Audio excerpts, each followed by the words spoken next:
live edition of Klim's Corner. That's right, I'm literally live right now. I am live in my basement. Hashtag A1HQ.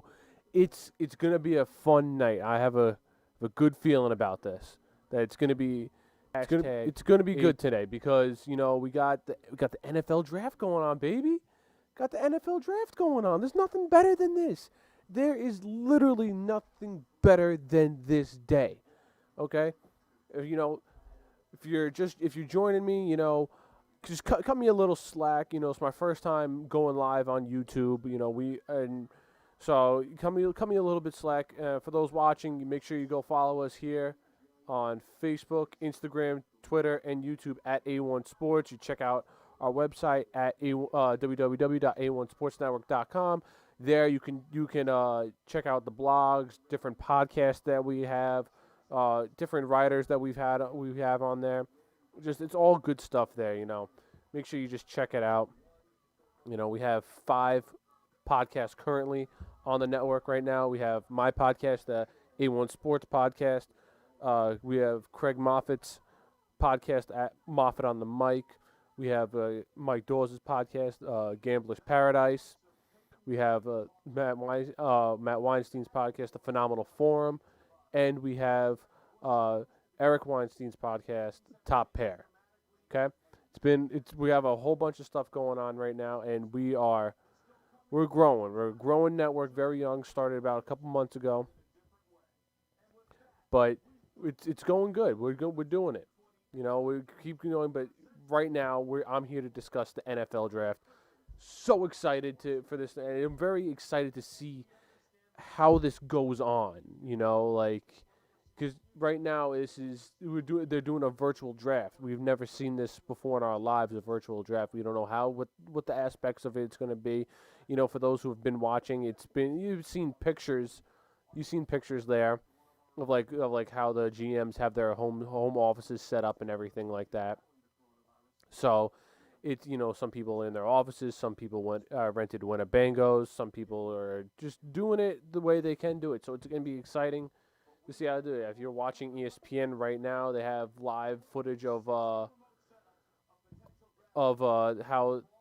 they just said 60 remote setups of inside people's houses. And honestly, I think I've been talking about this in the upcoming weeks. I think, with the virtual draft, this could be something like you could see somewhere down in the future happening. It's it's food for thought, because in reality, other than going to the draft, you can just have it virtual. You don't really need it. And here is Roger Goodell speaking now. So this is going to be exciting to see how it goes. Again, for those watching right now with me, just cut me some slack on getting this all together. I'm just all trying to set everything up, get the show out there, to everyone. So again, cut me some slack if I'm doing this wrong or whatnot. But I'm just, again, we're gonna go through this draft. It really stinks that we can't that people can't be there. It's the coronavirus. The coronavirus has really screwed up a lot of things for the sports world and the world in general. And for people who like sports, they in times like this usually turn to sports to take your mind off of the bad things happening in the world. But it really is tough. And right now, the NFL for these next 3 days, today included, it'll give some people, whether it's sports fans or not, whether you just slightly pay attention to whatever team you like or not, it'll give you something to watch and take your mind off of the coronavirus today. And if you're watching it on ESPN, Roger Goodell's, you can go to NFL.com/relief to help support the COVID-19 relief fund and just go on with it. But again, cut me some slack. If you have questions, comments, concerns, please leave it in the comments on the YouTube page. I will definitely love to interact with you guys and love to answer any questions you have for me. Anything in general too. You want to just how's my day going? I'll answer that. Just cut me some slack again. I'm just trying to reach it out to as much people as I can right now.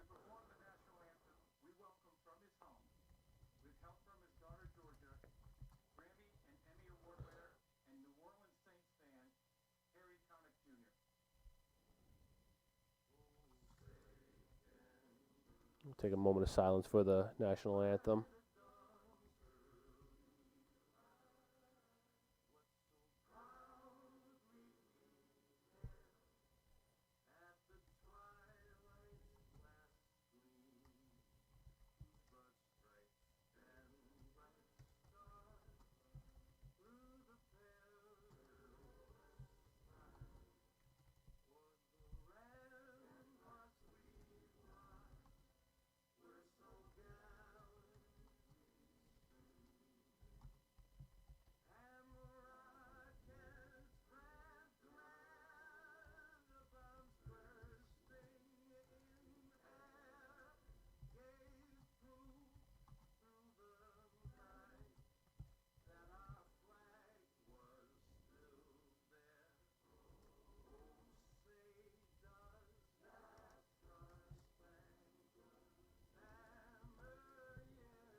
That was beautiful, Harry Connick Jr. But yes, we got the draft again. The draft is going on right now. Again, very excited to see how this goes on and whatnot, and it'll be very exciting to see like how this whole draft again turns out. Virtual draft, never seen it before. We have no idea if what's going to go on, if connections are going to be lost and whatnot. But it'll be very, very exciting to see this go on. I look forward to the draft every single year, and now we get to do this. We get to do this here. Excuse me. We get to see it here. I'm very happy it didn't get canceled. And again, this is something like myself. Like in times like this, I turn to sports in this time of need to take my mind off of what's going on in the world. I know a lot of people did it when 9/11 happened. I wasn't very old when 9/11 happened, but I read about it, did projects on it and whatnot. And people turn to it to take their mind off what was going on in the world, and that's what people look to it now. But you try to do it now, and there's no sports going on. You're getting a very bare minimum of wrestling. You get news here left and right about MLB and the NFL, and I think it was a smart decision by Roger Goodell to keep the NFL draft going. It was smart by him too to just cancel like the gathering of the NFL draft in general and just keep it this way like they normally have it. So again, I'm very happy that this is going on and very excited to get this going. Again, if you have any questions, comments, concerns about the NFL draft, about A1 Sports Network, any comments in general, please just leave it in the comments, and I will definitely answer them as the best of my ability. Whether it's you want to ask math questions, I'll answer those too. Don't really care. Just here to have fun with you guys and here to have fun with the NFL draft. Earlier today I did a show with Craig Moffitt, host of the Moffitt on the Mic podcast. Me and Craig have been doing shows for over, almost 2 years now. We've developed a nice chemistry together. We were talking about the NFL draft. I did my mock draft earlier today on who's going to do who. And like when I do my mock drafts, I don't discuss like trades and whatnot because then it gets too complicated and everything like that. So I try to keep it to the bare minimum of what's going on. So again, this is going to be very, very fun in what we're going to do right now. I'm going to try my best to get to everything, be very as knowledgeable as I can. and just ready. I'm just ready to have fun with it. And again, cut me some slack if you're. It's my first time doing a live show, so again, cut me some slack if I mess up something or I'm not really in the zone as much as I should be. Again, a one-man show right now. I hired and fired my intern within the matter of 10 minutes earlier today. So, and that intern being my younger brother. So he was a big help, as you can see. But yeah, again, just trying to do this as best as I can.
All right, everyone. We are now getting underway. Goodell's about to make the Bengals already the first on the clock. I think it's without a doubt they go Joe Burrow. It's with no question. I can't see unless they for some reason they need a quarterback. Zach Taylor was a quarterback coach when he was with the Rams. You can say he was. You can say he was. Wow, why can't I think of? Why I don't know why I can't think of the Rams head coach's name. Wow, that's a bad look on me. But you could say he was his right hand man while he was in L.A. And this is Joe Burrow is literally the perfect pick for the Bengals. You couldn't ask for a better. Andy Dalton is on his way out. You franchise tag AJ Green, so I think that was a smart thing to do by the Bengals. Because now if AJ Green comes back healthy and he plays like he's AJ Green, it's a great weapon for Joe Burrow to have. Now the Bengals are officially on the clock now. And again, the only thing that makes sense is Joe Burrow. Zach Taylor should be on the phone, and Yeah, Zach Taylor should be on the phone with him right now, just discussing like, hey man, you're gonna be a Bengal. So it'll be very interesting. But I'm very excited to see again how this goes. It looks like they have cartoons up of like fans, which is pretty funny actually.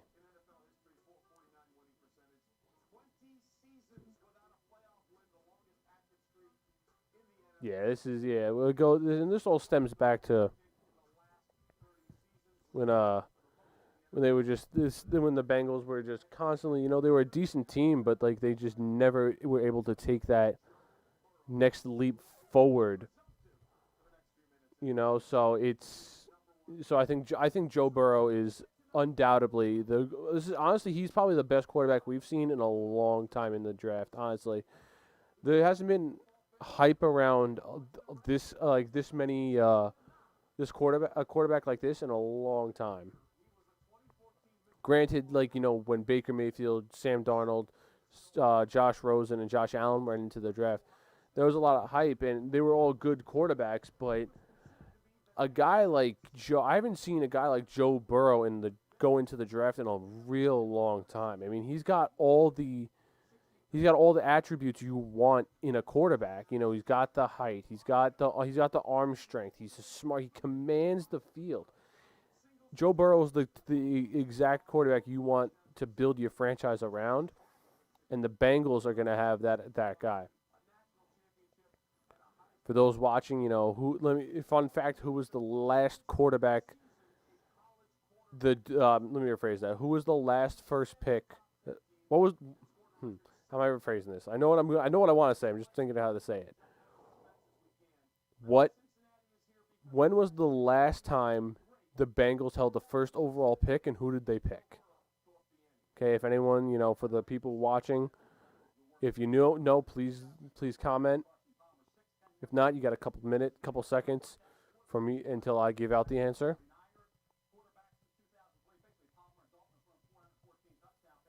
And no one answered. It was Carson Palmer, 2003, out of USC. And Carson Palmer was good. Carson Palmer was really good for the Bengals. But his career with the Bengals was sidelined by injuries, which kind of sucks. But Carson Palmer was good. He was real good. Again, it's going to be very exciting to see. And look, all these what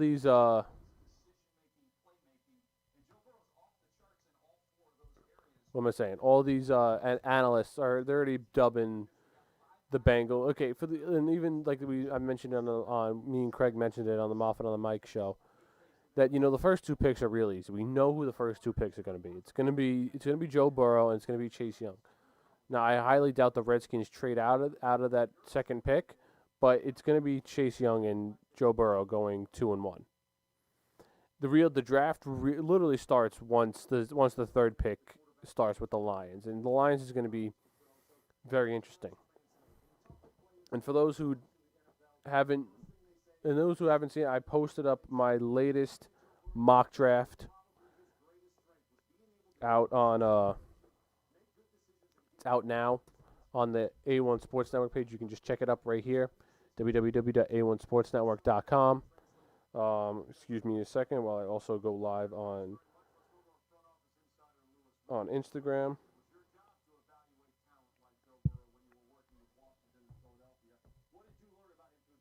Okay, so I'm basically,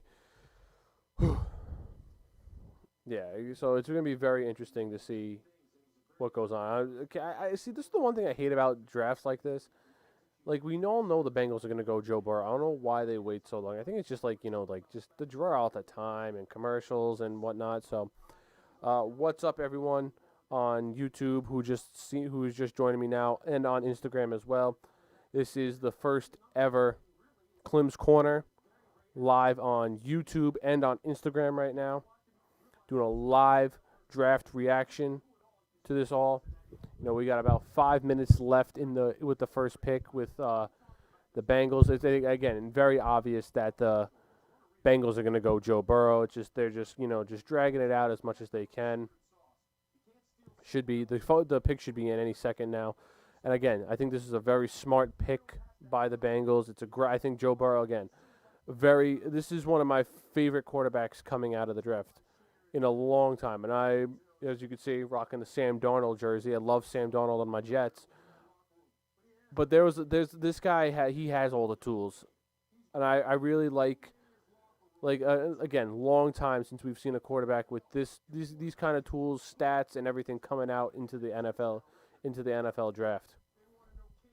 He's got it all. I love Joe Burrow, and he's going to be everything turns out right for him, the Bengals do the right things, he could be the next great thing in the NFL. I really do believe that.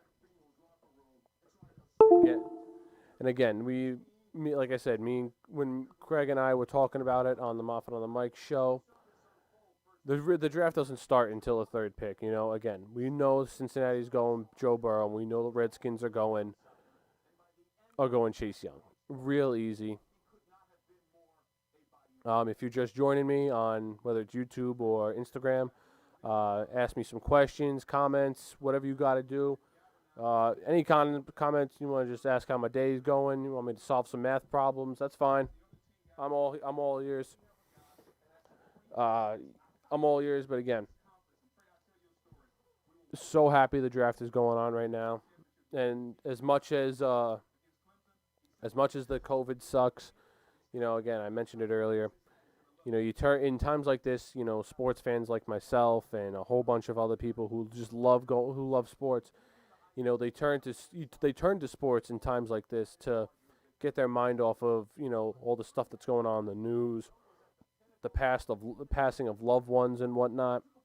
And you turn to sports in this time of need, but right now there's no sports going on. So, like I said, you're getting a bare minimum of wrestling, and you're getting, little bits of news here, whether it's like, the NFL talking about something, MLB, NBA, NHL, etc., or the XFL closing, anything like that, you're getting it, and,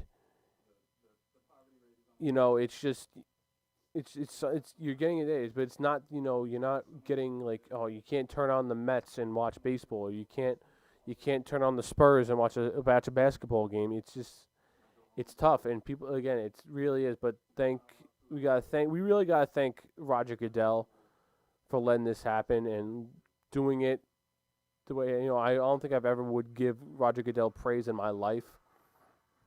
But the fact that they were able to manage getting this virtual draft done and keeping the draft going through all this thing is very good on their part. I'll clap it up for the Roger Goodell in the NFL. I think that would be the one and only time I'll ever clap it up for Roger Goodell. It's funny. Every year, the one thing I always look forward to when watching the draft is, it's like the players who get picked. But I always love to just every time Goodell steps foot onto the stage, he gets booed, and it's so funny because it's literally any time this guy could cure COVID-19 tomorrow, and he'd probably still get booed off the stage. Like, the Bengals pick is in. Let's see how this works out.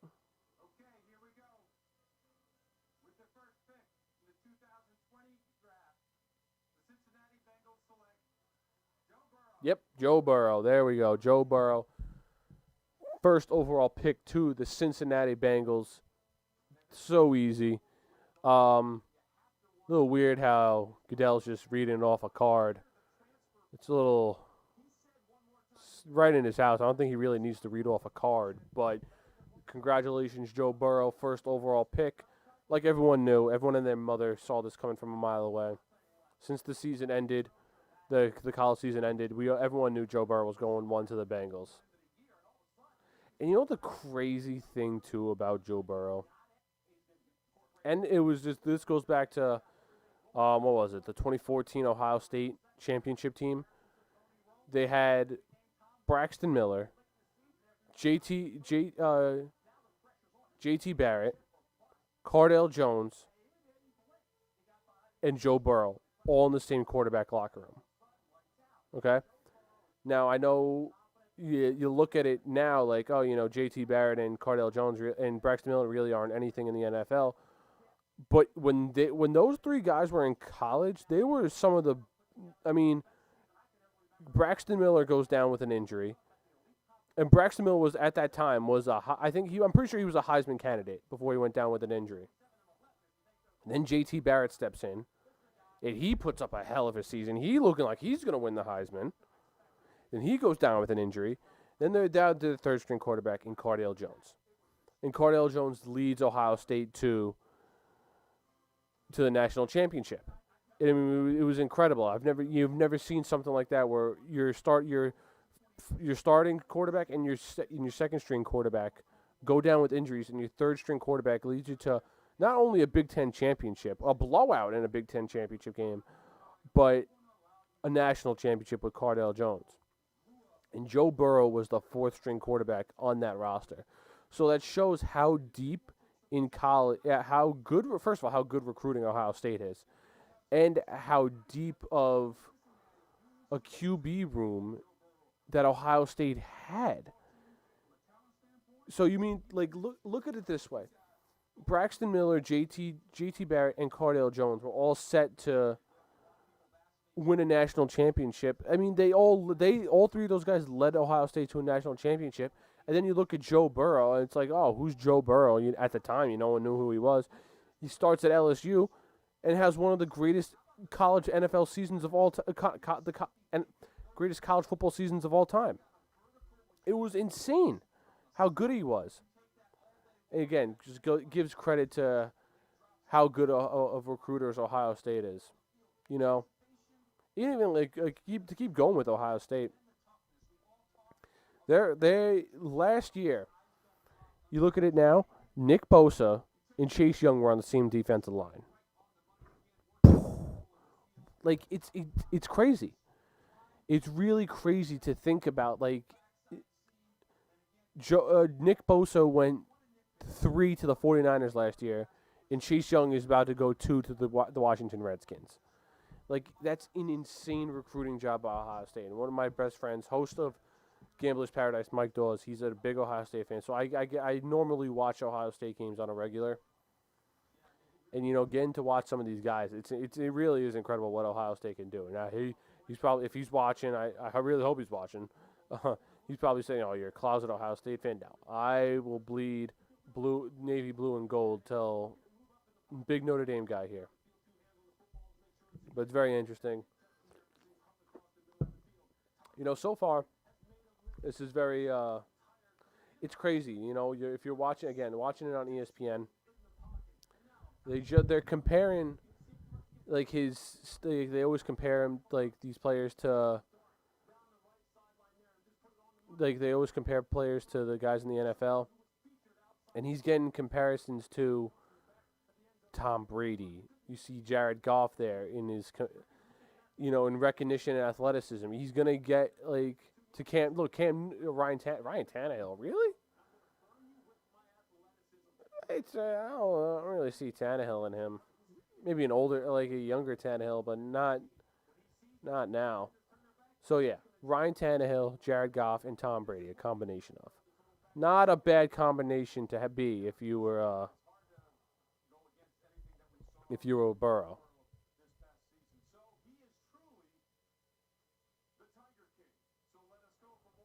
Again, you got the Redskins are.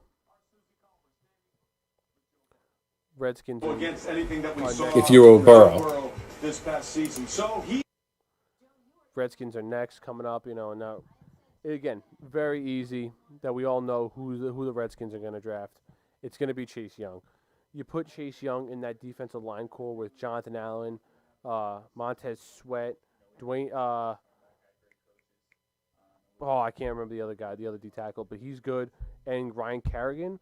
That D line goes from good to highly very good, like slightly above. Like, I'll put it after they draft Chase Young. I'll put it in. They have a top 10 defensive line.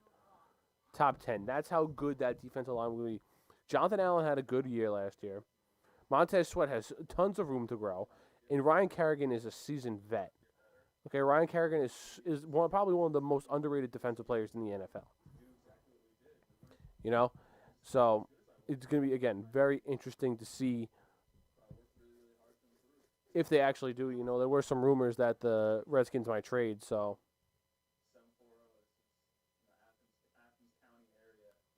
again, if you're just joining me live, this is the first ever Klim's Corner live on YouTube and Facebook and Instagram. I mean, not Instagram. Yeah, Instagram. You want to leave your comments, questions, anything you got to ask me, leave it here on Instagram or YouTube, wherever you're watching me. Doing a live draft. And it looks like, yep, Chase Young's getting the call right now. Chase Young probably is more than 99.99999% more likely getting drafted by the Washington Redskins. Again, great pick for the Redskins. Amazing pick. But yeah, go back to what I was saying. Got any comments, questions, concerns on the draft, the NFL, and whatnot? Dylan_Baz, longtime friend, longtime follower. I want the Jets to get CeeDee Lamb. That's who I want to get. You know, it makes perfect sense for the Jets to get CeeDee Lamb. You know, if you're asking like, where do the Jets have holes, like the biggest holes on their team? It's wide receiver and offensive line. But what I think with what Joe Douglas did so far during this offseason is, you know, he got a bunch of guys he signed a bunch of offensive linemen who aren't amazing, but they don't commit penalties. You know, they're very disciplined. And I understood that with their pick. Wait, second pick's being announced. Yep, Chase Young. Obvious, yes. Knew that. I'll get to Chase Young in just a sec. Again. But to go off of, go back on the Jets. You know, you're asking, like, where do you have the biggest holes on your team? It's wide receiver. But it's right now, it's like, here's wide receiver needs, and, like, offensive line is right there. It's right there. The Jets need it all. You know, it's really crazy. But like I was saying, you know, with the moves that Joe Douglas made this offseason, he got a bunch of linemen who are very disciplined on the O-line, and I feel more confident with our offensive line than our wide receivers. Like, if the season were to start tomorrow, our top three wide receivers are Brashad Perryman, gross, Jamison Crowder, who I like, and Quincy Enunwa. That's not a good wide receiver core at all. It's It's garbage supreme. It is awful. I feel more confident in our line than I do in our wide receiver. We can't run into the 2020 season with those kind of wide receivers. It's terrible. It's garbage. It's Dill, to answer your question, I want the Jets to get CeeDee Lamb or Jerry Jeudy. If they can get those guys, it's set in stone. Redskins, they took Chase Young, second overall from Ohio, defensive end from Ohio State. I mean, this guy he's got it all. This guy's going to be one of the greats, I think. He's got size, speed, the strength, just without a doubt. This guy is something else. He really is something else. He looks like he can play running back. He looks like he can play. That's how good he is. Again, if you're watching it on ESPN right now, you're seeing his highlights, and he's just so good. I mean, it really is. You're at a loss of words watching a guy like Chase Young play. He's probably the best player in this draft, skill-wise, all-around skill. Joe Burrow too, obviously, but the Bengals need to start their franchise, and they need it with Joe Burrow. While Chase Young's great, Joe Burrow, it was the answer. They're already comparing him to Jadeveon Clowney. That's how he is. I mean, I don't doubt. Look at this guy. He's an animal. He's a fucking animal. But like I said, this is now where the NFL draft starts at the third pick. You knew who the first two picks were going to be. You knew it was going to be Joe Burrow, Chase Young. But this is where it starts now. There was rumors all like the past couple days of the Lions trading the pick, and it looks like the pick is in. So they didn't trade the pick. The Dolphins were trying to trade the third to get the third overall pick without trading the fifth. Makes sense. The Dolphins are probably going to trade their 18th and 26th pick because they have 3 first rounders. But I personally had in my latest mock draft, I had the Lions taking Justin Herbert. I think they went it's not that I don't like Matt Stafford. I think his time is up. I mean, he's been the QB there since 2009. It's been 11 years, and I think they have maybe 1-2 playoff wins to show from it. Look, I think you run one more year with Stafford at the helm.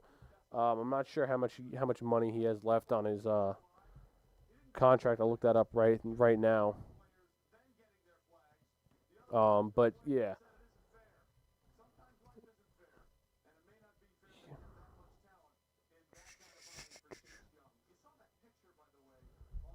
Yeah, he has a potential opt out after 2021. I'm not sure if that's with if he has the opt out or they or whatnot, but I think the Lions want to. Oh, it's off right now. Detroit Lions. Here we go. Okay, Jeffrey Okudah. Like I didn't. If you saw my other mock drafts, this is where I said Okudah was going. They needed some cornerback help. They got rid of Darius Slay, but they brought in Desmond Trufant. Desmond Trufant has been, shaky. Not bad, but he hasn't been his regular self the past few years. So you get a guy like Jeffrey Okudah. You help start your defense around. It's perfect, This is a perfect pick. This is a perfect pick for them. Desmond Trufant and Jeffrey Okudah, the 1-2 combo in Detroit. That's an amazing pick. Great pick by the thing. But as I was saying, I was saying about Matt Stafford and the Lions going with a quarterback. It's not that I think Stafford's bad, and not that anything against Stafford. It's that the Lions they haven't been there, and as great as Stafford is, I think it's time to move on, Patricia was never, this wasn't Patricia's guy, he inherited Stafford, so if he wanted to go get his own guy, whether it be Tua or Herbert, you go and get your guy. But I think Okudah is an amazing pick for the Lions.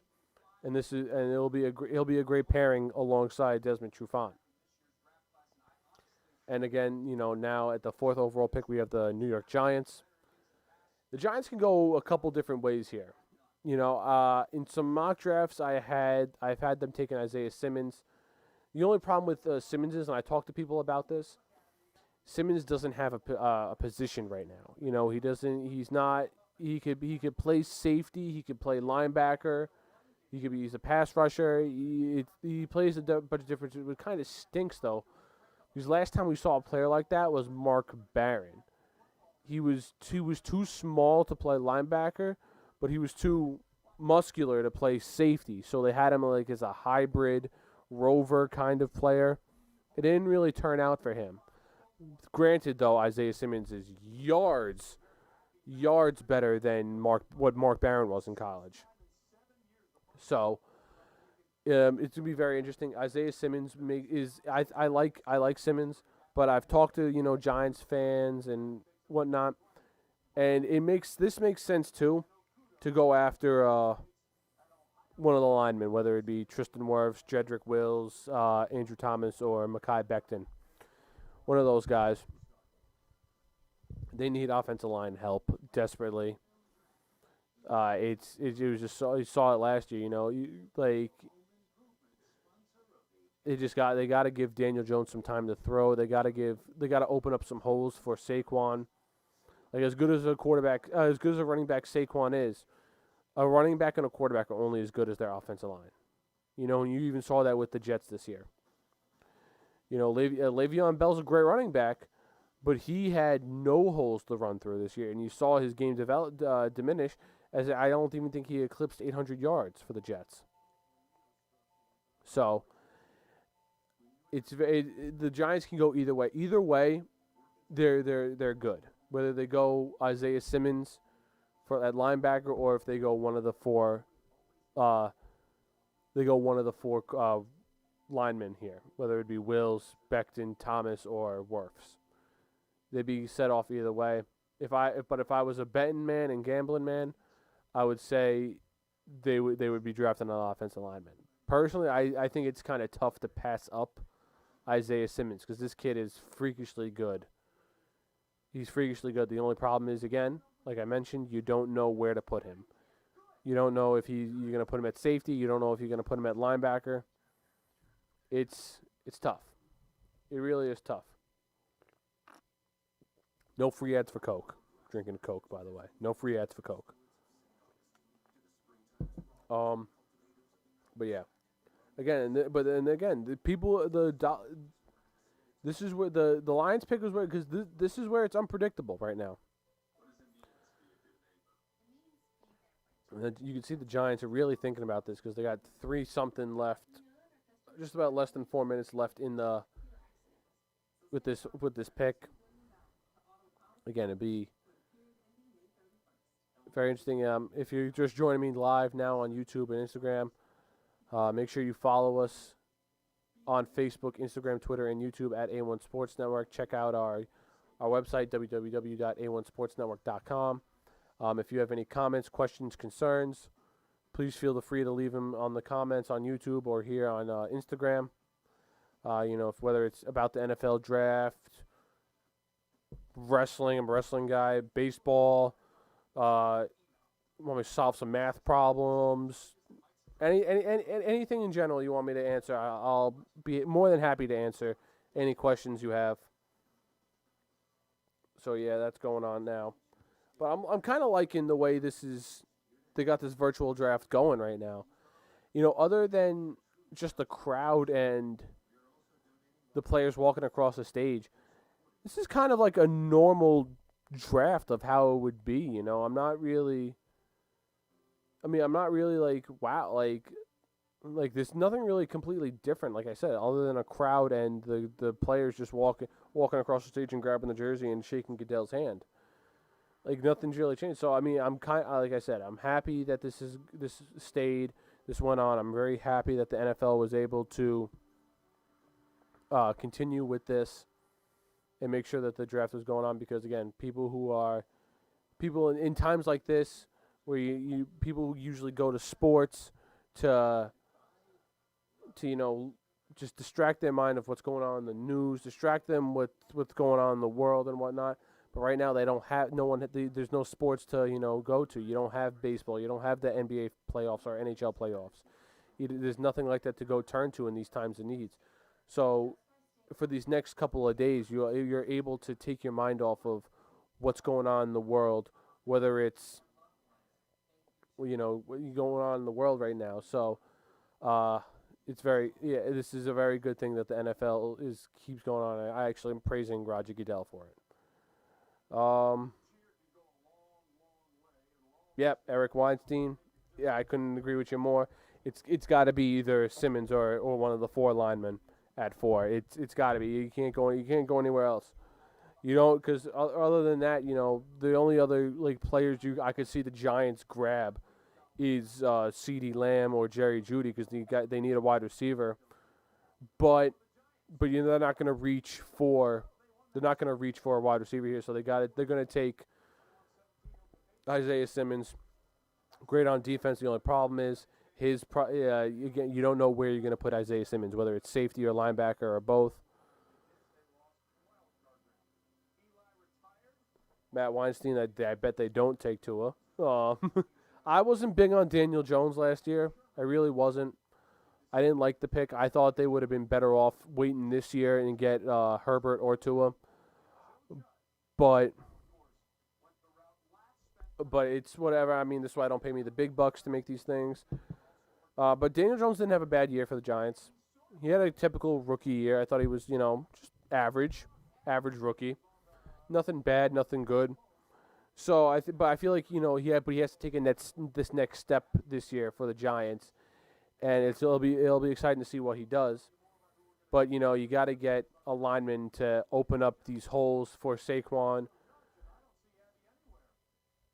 The pick is in right now, and this is going to be exciting. This is the first pick for Joe Judge as the head coach. Joe Judge was the special teams coach over in New England. So it'll be very exciting to see what he actually does here. But yeah, Isaiah Simmons or one of the 4 linemen make perfect sense at this pick. Eric Weinstein, longtime friend, host of the Top Pair Pod. You can go listen to the Top Pair Podcast out now on Apple Podcasts, Spotify, Breaker, Stitch, anywhere you can find podcasts, you can find the Top Pair Pod.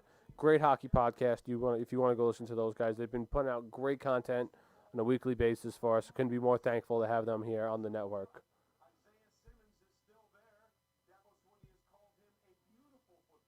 Yep, Dabo Swinney's absolutely right on that. Here's the NFL. Here's the pick for the Giants.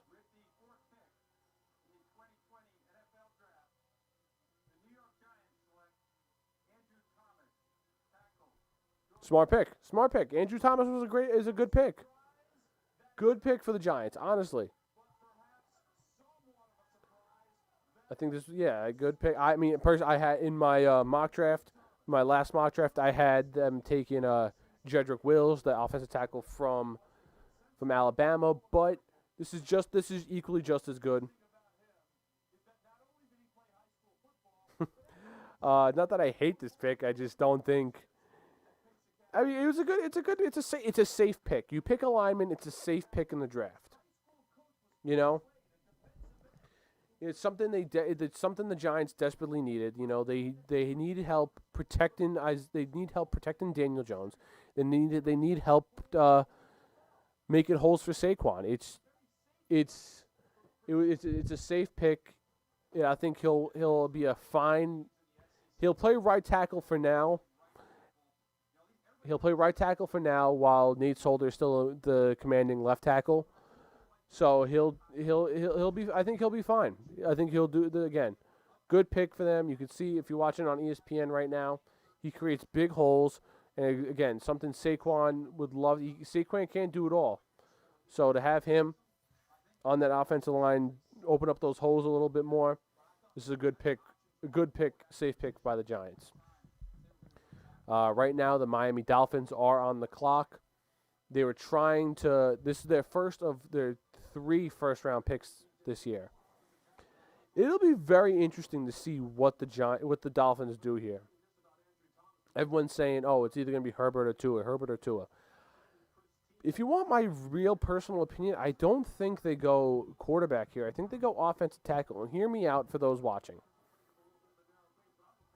I'm saying they go offensive lineman here, just because you have later picks. You have later picks here, and I feel like you can get a guy like either if Herbert doesn't go to the Chargers or Miami here, he falls out of the top 10. So whether or not I think they grab their top lineman, whether it be Wirfs, Wills, or Becton right now. And they draft their offensive lineman here and draft a guy like either Jordan Love or Justin Herbert later in the mid round. That's what I think they do here. I do think they need a quarterback, but it'll be interesting. Myself and everyone knows, being a longtime Jets fan, I know that Fitzpatrick's year 2 with the team is never good. It was never with the Broncos, the Bills, the Texans, the Jets. It's never good second year with them. So it'll be interesting. But the one thing I want to see is, what will they do with Josh Rosen. They traded a second-round pick for him last year. He didn't look that good. I think it's been a little tough going that he's been on two different teams his first 2 years in the league. So, a lot of people saying Tua goes here, but I really do think it's an offensive tackle at this pick. It makes the most sense to me, honestly. It really does make the most sense. And whether like I said, if Tua, they go offensive tackle here, Chargers are up next. They most likely go Tua at the 6th overall pick. So if they go, that means Herbert is there available. I can guarantee you the Jaguars, the Panthers, the Browns, all those picks after that don't need a quarterback. The team really don't need a quarterback like Justin Herbert. So I could see maybe the Patriots trading up to possibly get a guy like Herbert, or the Dolphins trade up from 18 and go get him. Because there's no need for it. Grab a top offensive lineman now while you can, and then go out and get your quarterback like Herbert or Love in the mid round.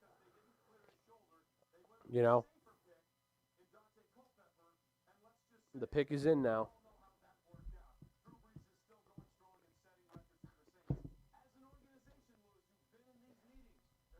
Again, we're very excited to see what this Dolphins pick is going to be right here. Tua is right now the best available guy. Do they go Tua? I don't think so. I think they go lineman, whether it be Wirfs, Wills, or Becton here. They traded their top offensive lineman last year in Larry Tunsil to get one of these first-round picks. The Dolphins blew it up last year.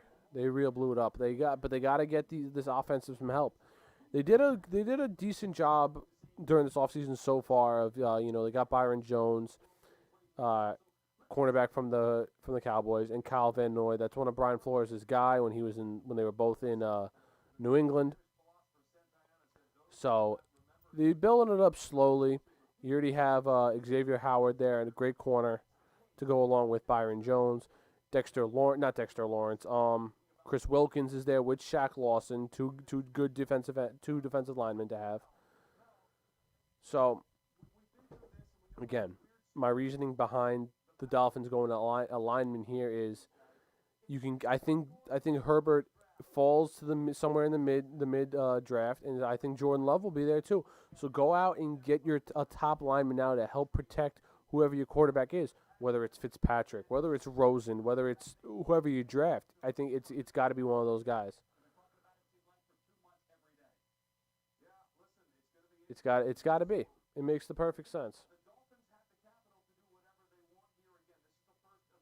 Yes, again, and like they're saying right now on ESPN, this is the first of their 3 picks. They hold this pick, the 18th pick, and the 26th overall pick. And it's right now. We're gonna see who they pick.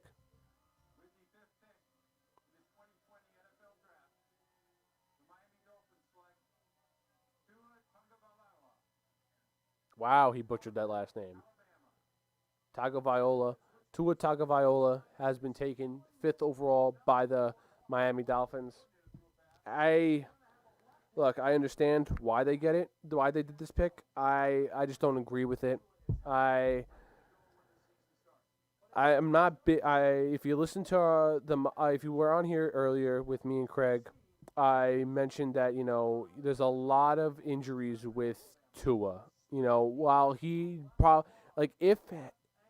if healthy, he could have been an argument to go number 1 with Burrow, but he had a lot of injuries throughout his career at Alabama. It really didn't. It just did not help him at all. Plus, he's a lefty. I'm not big on lefty quarterbacks.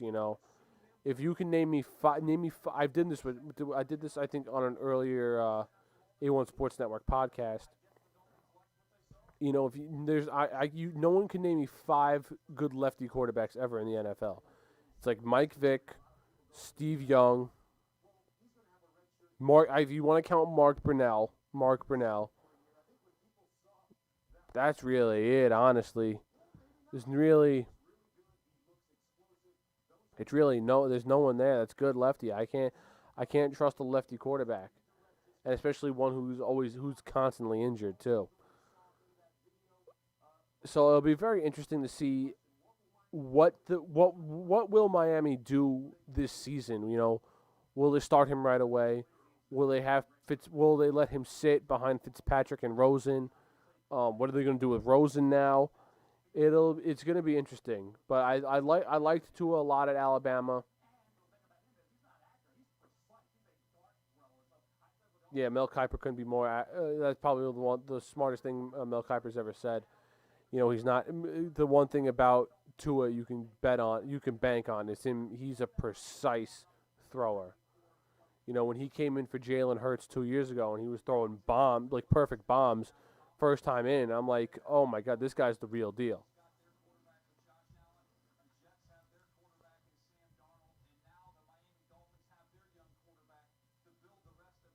This is a very now they're mentioning it now. The AFC East has a very young quarterback clan now, with now that Tua Tagovailoa is the quarterback for the Dolphins. Sam Darnold with the Jets, Josh Rosen's with the Bills, and if the Patriots decide to run with Jarrett Stidham this year, it's Jarrett Stidham. It's a very, very young AFC East. Again, this Tua, he's so good. This guy, when he's healthy, though. Look, he's getting Steve Young comparisons. I mean,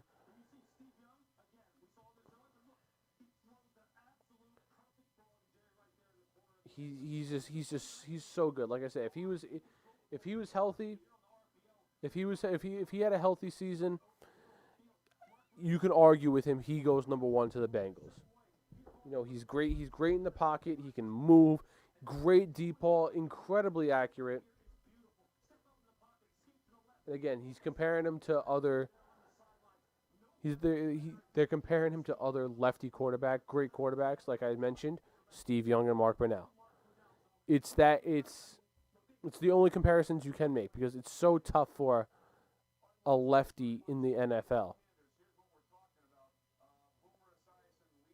Yeah, Mike Vick, Boomer Esiason, Ken Stabler, Mark Brunell. Those are your five. That's it, though. Oh, take these sunglasses off. Hurt my ears. But yeah, they're comparing him to Steve Young. When Steve Young played, I mean, I didn't get to watch him. I watched his highlight tapes. He was a very mobile quarterback at the time. He was a lefty. He could throw the deep ball. Has great precision when throwing. So I think this is a good. I like Tua. I would have went lineman, but it's what the Dolphins need. You can't complain out of what you need. The LA Chargers are now on the clock. They have just under 3 minutes left on the clock right now. I think it's without a doubt the Chargers go quarterback here and go Justin Herbert. Herbert was projected as. Herbert was projected as the number one pick last year during the draft. Not the number one, but he was argued as a top pick in the NFL draft last year. He decided to go back to Oregon, play his senior year, and his stock only rose. So the pick is in right now, and again, I think it's without a doubt the Chargers go Herbert here. They need it because right now they're running with Tyrod Taylor. And I like Tyrod Taylor. I never thought he should have lost a job with the Bills, but he's not starting material. You got to go Herbert. Restart your franchise. You lost Rivers. You have Keenan Allen and Mike Williams there. It's a perfect scenario for a young quarterback like Justin Herbert to go in and walk into and be good. For those joining me on YouTube and in my Instagram live feed, if you have any questions, comments, concerns about the NFL draft, sports questions in general, math questions, science questions, whatever you want, Whatever you guys want to talk about, I'll answer them. Don't worry. Make sure you follow us on Facebook, Instagram, Twitter, YouTube at A1 Sports Network.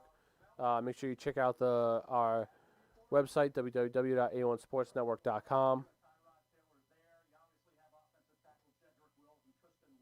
Yeah, they're talking Malik Kiper. If you're watching ESPN right now, they're talking about, you need some offensive line. You do need some offensive line help, but you need that quarterback. You can't be running it back with Tyrod Taylor. It's not the ideal thing to do.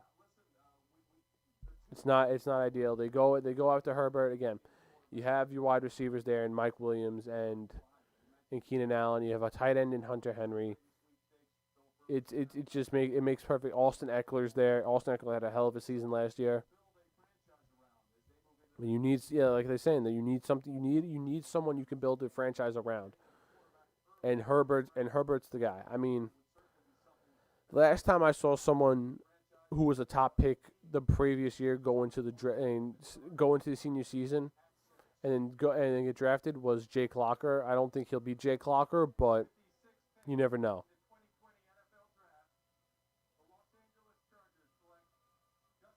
Yep, Justin Herbert. There we go, right there. Makes sense right there. Justin Herbert off the board to the San Diego Chargers at the 6th overall pick. It's a perfect pick. They needed a quarterback. It was, a smart pick. I think in my mock draft I had the Chargers taking Tua only because I had Tua go. I had the Dolphins taking a lineman, so Tua, obviously the best quarterback available. They took him.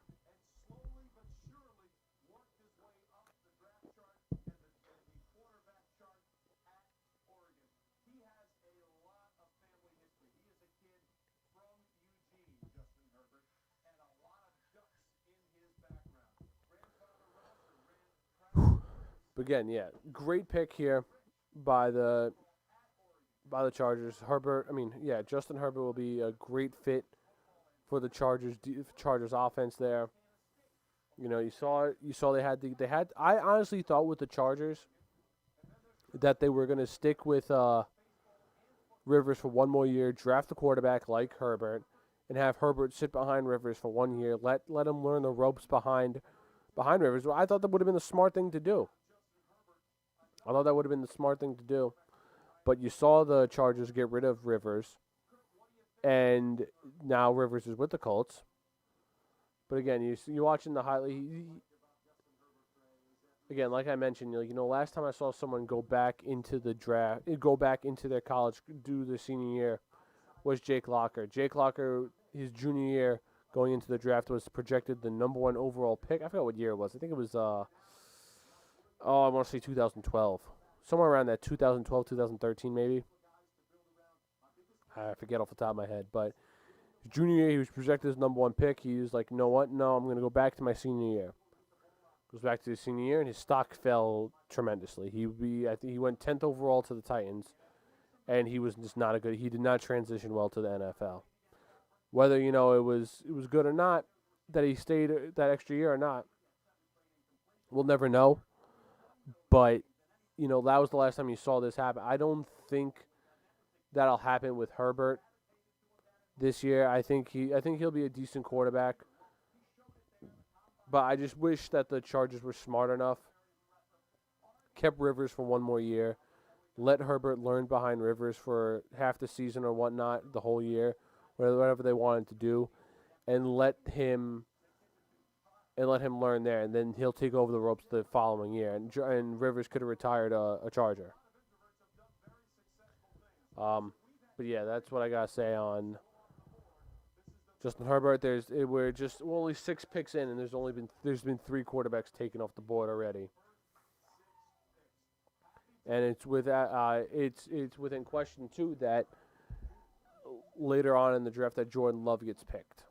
It's very high possibility Jordan Love gets picked later on in the draft.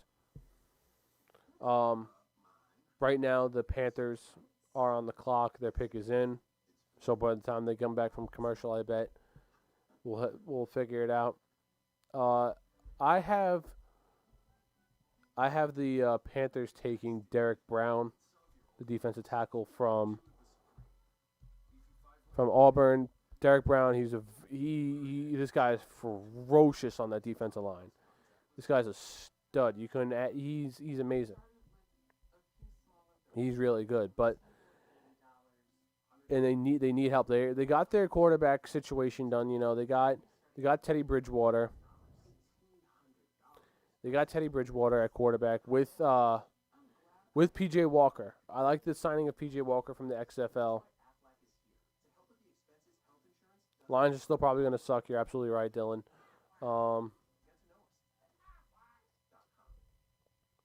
Yeah.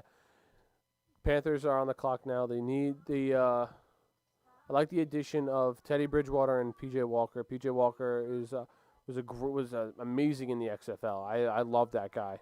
He was a stud. But they need some help on this defensive line. You know, Quan Short is getting up there in age, and so they really need some help on that defensive line. And Derek Brown will be a perfect fit for the Carolina Panthers. If they don't go Derek Brown here, I could definitely see them going Isaiah Simmons. Again, you know, they also need help at linebacker. And again, it'll be very interesting what the Panthers do here at the 7th overall pick, whether they go Derek Brown or Isaiah Simmons. Again, you can't go wrong with either pick. They both need help. They both need guys at their positions. So, again, very interesting to see what they do here. If you're just joining me on Instagram or YouTube, make sure you follow us on Facebook, Instagram, Twitter, and YouTube at A1 Sports Network. At A1 Sports Network. Make sure you check out our website, www.a1sportsnetwork.com, for all of our blogs, videos, podcasts, anything you want to listen to, we got it. Again, if you're watching me on Instagram or YouTube, make sure you leave some comments, questions, concerns, anything you got to say. I'll do my best to answer them. My best ability, whether it's sports, WWE, wrestling, math, science questions, anything you got, I'll answer it. Don't worry. But yeah, Panthers pick is in. It's either Isaiah Simmons or Derek Brown. The Panthers, they gotta, you know, since they made the Super Bowl in 2015. They've been on a slow decline of, play. And you saw even with Cam, too. Cam's game of play went really down. I think they're set on offense. They really don't need offense. They need more help on defense. You know, they need a linebacker, and they need some defensive line. And like I said, whether they go Derek Brown or Isaiah Simmons here, they can't go wrong with this pick.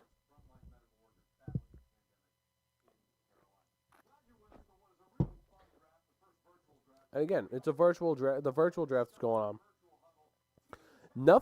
Nothing is really different, you know, about it. It's just that no one's really in the same room together, and the only thing different is there's no crowd, and that there's no what's it called? Why can't I think? There's no players coming across the stage and handshaking Goodell. That's the only difference, really. And I like this. I mean, you never this could be the draft how drafting is done in the future, not just in the NFL, across all sports. You don't maybe on day 1 you have a crowd, but day 2 and 3 you really don't need a crowd there in the stands. So.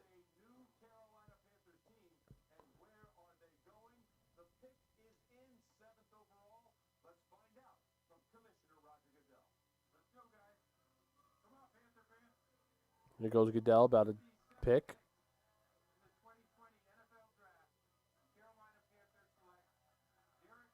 Derek Brown, I knew it. Derek Brown, excellent, amazing pick for great, amazing pick for the Carolina Panthers. This worked out fantastic. I mean, this guy's a damn stud. He's amazing. This guy's really, This is a great pick for especially at 7th overall pick. This guy is so good. If the other teams didn't need like quarterbacks or offensive linemen, Derek Brown is an easy top 4 pick. I mean, he can easily go top 3, I think. That's how good this guy is. But unfortunately, those other teams didn't need a defensive tackle, and so he fell to the 7th overall pick. This guy's top 3 talent, I think. He's a stud. If you watch his highlight tapes, you'll be able to see it there. He is great. He is great ball recognition. He gets off the ball amazing. Great speed, great strength. His size is amazing. Okay, the dude is hungry too. You see him; he's an animal out on the field.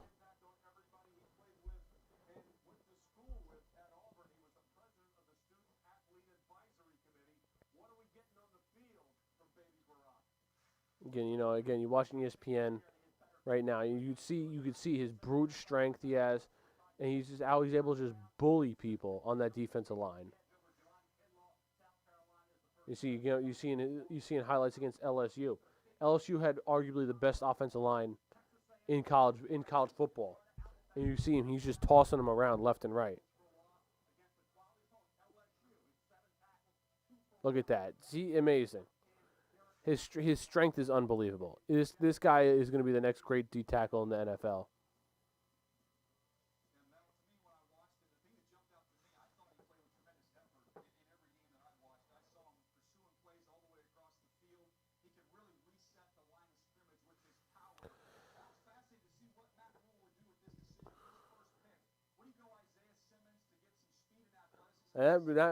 To even mention that, Isaiah Simmons is still here at the 8th overall pick. I didn't think he was going to draft this. I mean, I actually, that's a lie. I thought he was going to drop low. I had him going 10 overall to the Browns. And this is a good pick. This is a good pick for the Panthers. And now the Cardinals are on the clock. They need some offensive line help. You still got the three guys there, whether it's Wirfs, Wills, or Becton, they're all there. And you got to get Kyler Murray some time to throw in that pocket. You really got to. It's the Cardinals got to draft the offensive lineman. Give Kyler Murray some time to throw in that pocket. You saw Kenyon Drake develop a little more last year when he came to the Cardinals as a running back, and now you have DeAndre Hopkins to go alongside him. It's perfect. It's a perfect scenario.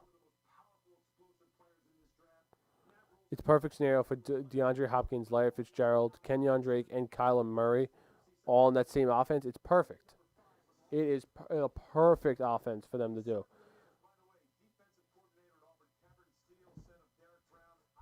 Exactly. We're going to see what they want to go here. Cliff Kingsbury, offensive mind guru, when he was at Texas Tech, he's credited for.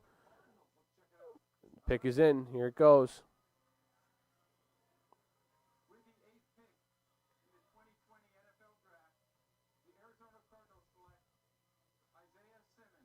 Ooh, okay. That's a good. Oh, I did not see that one coming. This is the first surprise. I think that we had. Well, granted, like he's a stud. I think he should have went top 4, but when you had all 3 offensive linemen sitting there with Wills, Wirfs, and Becton, and you need offensive line help to protect Kyler Murray so he has time to throw in that pocket. That's where you think you go. While again, this is but this is the first surprising pick I had for Isaiah Simmons in this draft. I didn't have him going here. I didn't even think that the Cardinals would go here. I mean, they get a good player. Don't get me wrong. Isaiah Simmons is a good player. Yeah, if you're looking at, again, ESPN right now, 286 snaps at corner, 218 at safety. Excuse me. 100 something at linebacker. This guy plays everywhere. And that's another problem too, though. That's the problem. You're not going to know where you want to put him on defense. He can play linebacker, but he's a little small. He can play corner, but he's a little big. It's tough where they're going to have to put him. And Cliff Kingsbury, I mean, while he is a great player here, it's going to be tough to see where they put him.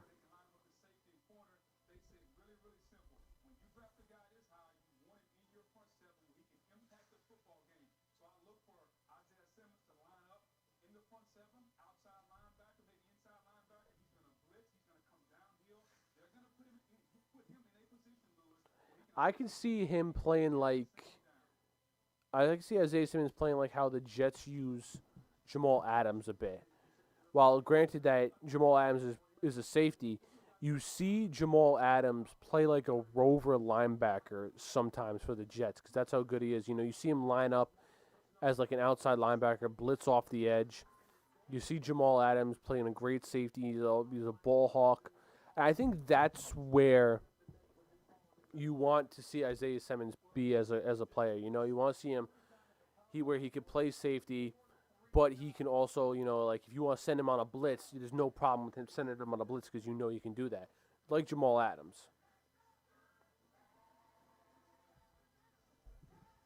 Again, good. I think this is a good.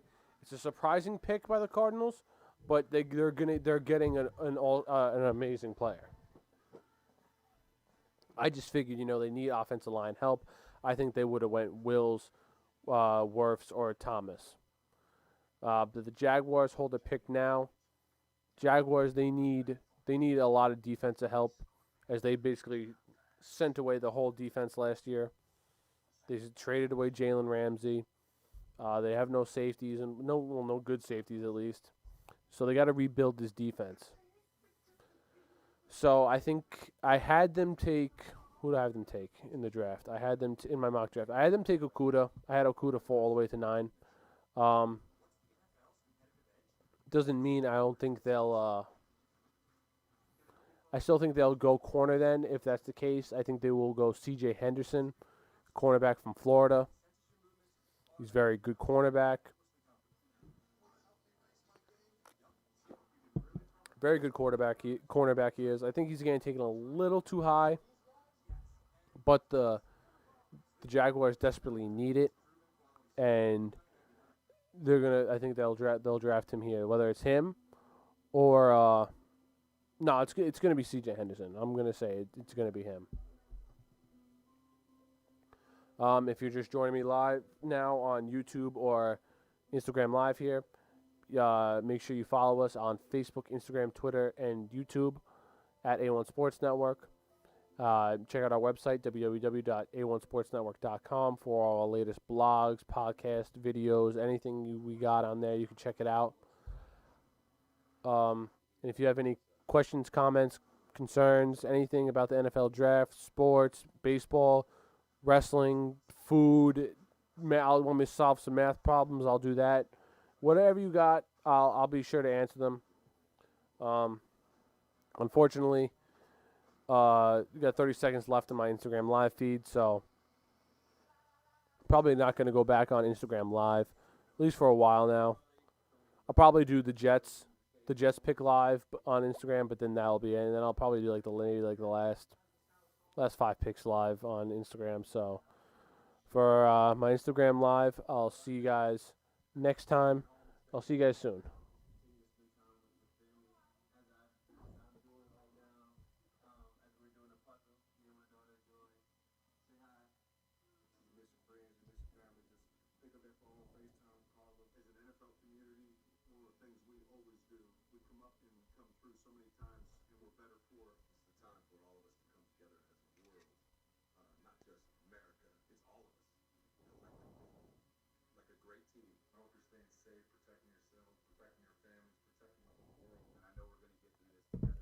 Oh, need a little break. Been talking for a while now. Woo, boy. Yeah, I mentioned the Jaguars. They're on the clock right now. They just got back from commercial break. I think C.J. Henderson's the smart pick there. It's when they traded Jalen Ramsey last year, you really saw they were trying to get rid of their whole team. Really, you want Ngakwe. Ngakwe wants out, so that team that made the AFC Championship a couple years ago you're not gonna. That was a once in a lifetime thing. They had something special, that team, but they could have had something special, but they chose not to keep it going and everything like that. So it's whatever for them. The Jaguars are in now. I think they go C.J. Henderson to replace Jalen Ramsey. Again, they have they need some help on that defense. The offense is kind of there. You saw Leonard Fournette's a great guy. I think he has a lot of miles on him already. Gardner Minshew is taking the world by storm with his jorts and his mustache. He'll be fine to start the season next year. You did just lose Marquise Lee, so wouldn't be surprised if like a guy like C.D. Lamb, Jerry Jeudy, or Henry Ruggs go off the board right now. But they still have DJ Chark, so I think they'll be okay for now. But I do think C.J. Henderson goes here right now for the Jaguars.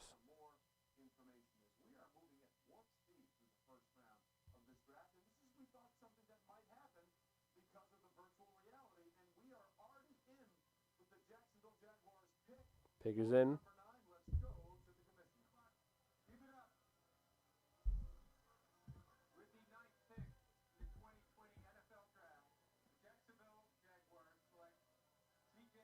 Yep. I knew it. C.J. Henderson makes the most sense. I think C.J. Henderson is he got drafted a little high here. I see him more in the teens area, but they needed a cornerback. They needed a cornerback, and he's the best one available at this time. And he's decent. He'll be good for the Jaguars. The Jaguars desperately need a corner.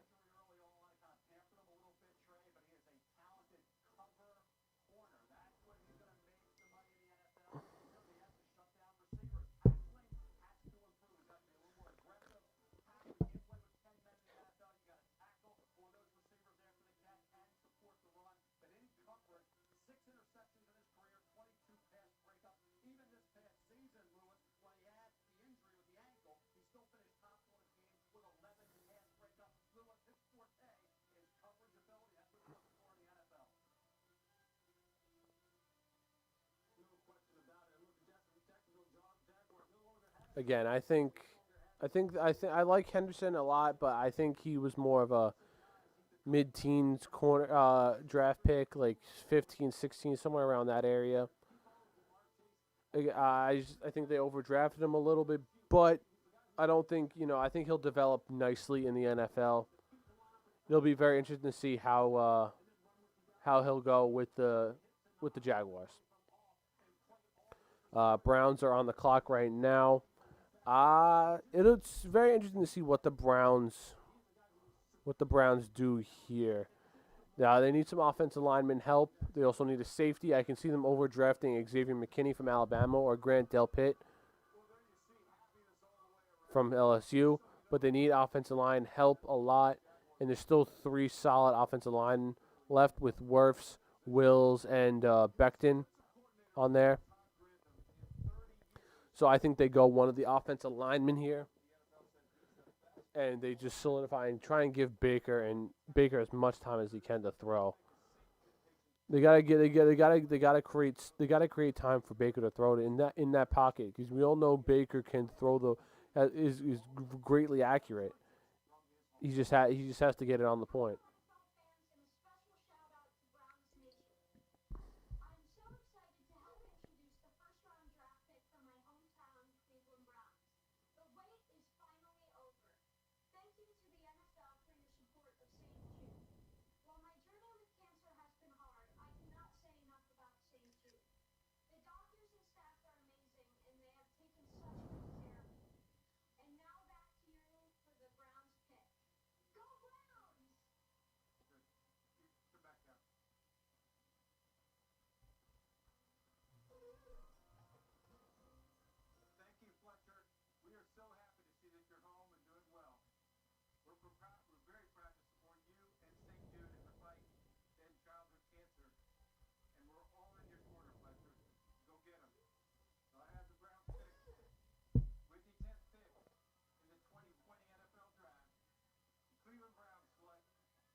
Jedrick Wills, okay, offensive tackle from Alabama, just taken by the Cleveland Browns. It's a good pick. It's a good pick. I mean, it depends on what they have Wills play. He was a primarily right tackle at Alabama, which I guess you could say is technically he protected Tua's blind side because Tua was a lefty quarterback. But if they have, I'm not a fan of the wide receiver. I mean the right tackle making a switch over to left tackle. If that's the case, if he plays right tackle in the NFL, that's fine. I think it's a good pick then. So it'll be very interesting to see what if he does stay at right tackle, if he does make the left tackle. And I'm only afraid of the move from right tackle to left tackle because it's such a hard thing to transition to in the NFL. Whether it from right tackle to left tackle, you saw, and I'm going to use this as an extreme example, but it was just terrible that you had Eric Flowers play right tackle in college. He comes and plays left tackle for the Giants in the NFL, and he was absolute garbage. He's one of the worst offensive linemen in the NFL. But if they keep him if they keep Jedrick Wills at right tackle, the Browns, I think they'll be set off fine. He's got big legs, he's got great strength, size, and speed. So I think he'll do good if they keep him at right tackle. All right.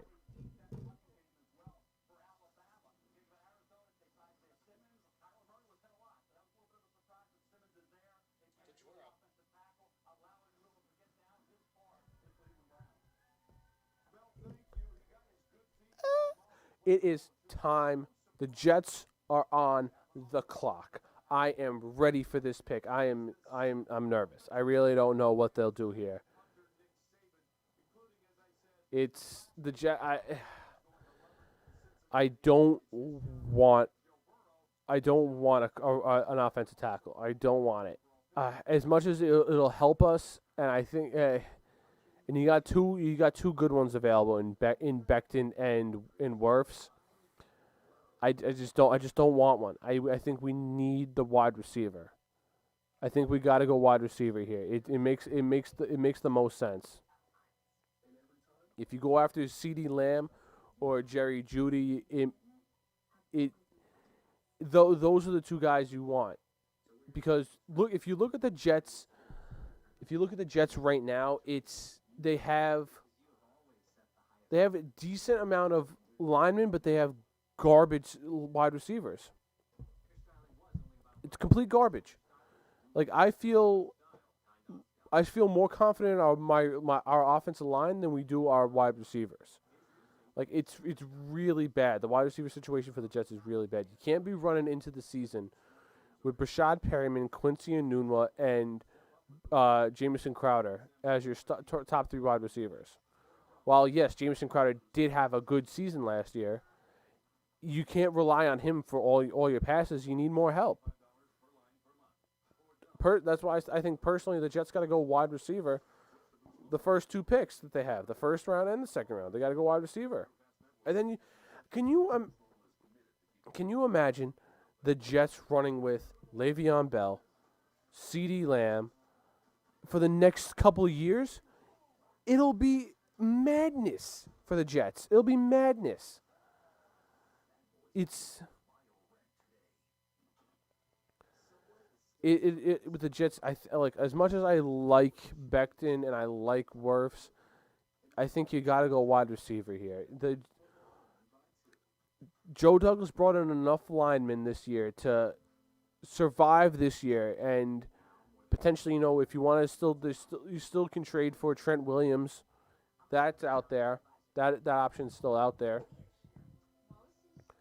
So I think Joe Douglas brought in a bunch of offensive linemen this year. He brought in, let me see how many offensive linemen. I don't remember off the top of my head.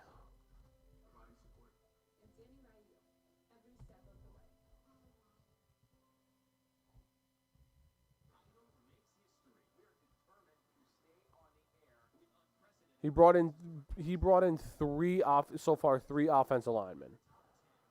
Okay, but the one thing I like, and he signed back Alex Lewis. The one thing I like what Joe Douglas did, I didn't understand it at first, but as more reports got out about it, the one thing with all these linemen have in common is they are very disciplined. They commit minimal penalties. I think a combination of all of our starting linemen right now, they had maybe 15 total on the offensive line. So if that's the case, and you get, I think Frank Pollock is still our offensive line coach. If he can develop this offensive line like he did for the Cowboys, the Jets are set then, because if he see it's in. I'm very nervous. Like I'm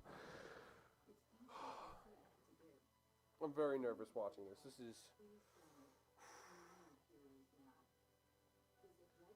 the pick is in. See.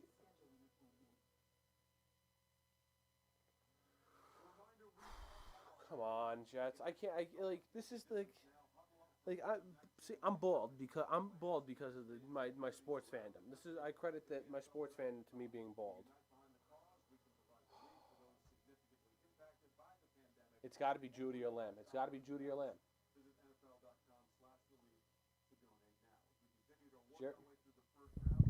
Jerry Judy's the best available right now. It's got to be Judy or Lamb. It's got to be one of those guys.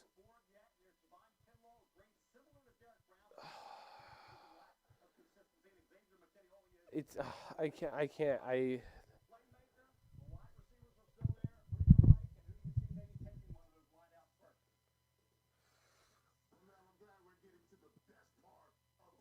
Yeah, the best part, Michael Irvin, C.D. Lamb.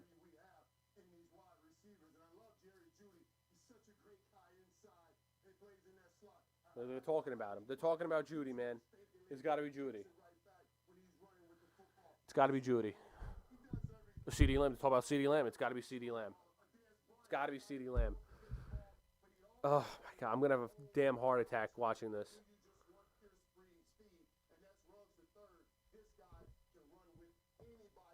See, they're talking about damn straight sunglasses and all. Got to hide the tears when they just manually fuck this up, like always. Oh, God. Yep, there's Henry Ruggs. Give us a wide. Don't give us Ruggs. I don't want Ruggs. That'll be a bad pick. Oh my God. Why can't I just want things to go right once for my sports teams that I like. There he is, C.D. Lamb. They're showing wide receivers, baby. They're showing wide receivers. Let's go. Come on, baby. They're showing them. They know something. Yeah, I'm here. Let's go. Oh, my God. Come on.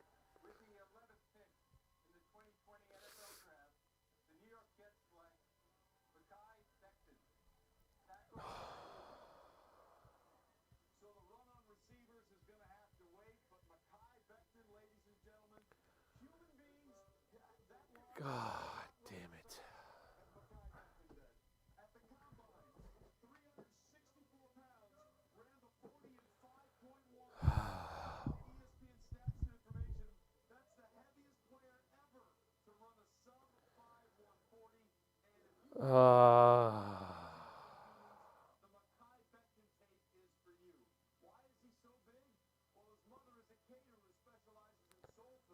I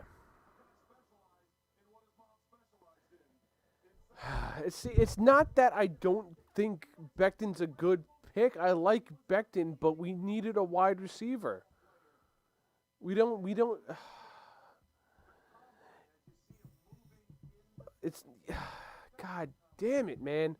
You see, it's gonna suck because I have a strong feeling Jerry Jeudy or CeeDee Lamb is gonna be the next Julio Jones. That's the problem I have with this. Mekhi Becton isn't going to be the next Joe Thomas. I can guarantee you that. But there's a good possibility CeeDee Lamb and Jerry Jeudy become the next Julio Jones. That's the problem I have with this. Like, I don't doubt that Mekhi Becton's going to be good. I don't doubt that at all. It's just man, I'm gonna like every schmuck pick that the Jets and Mets and Nets and Islanders do. I'm gonna sell myself on this. It's gonna be fucking bad. I know it.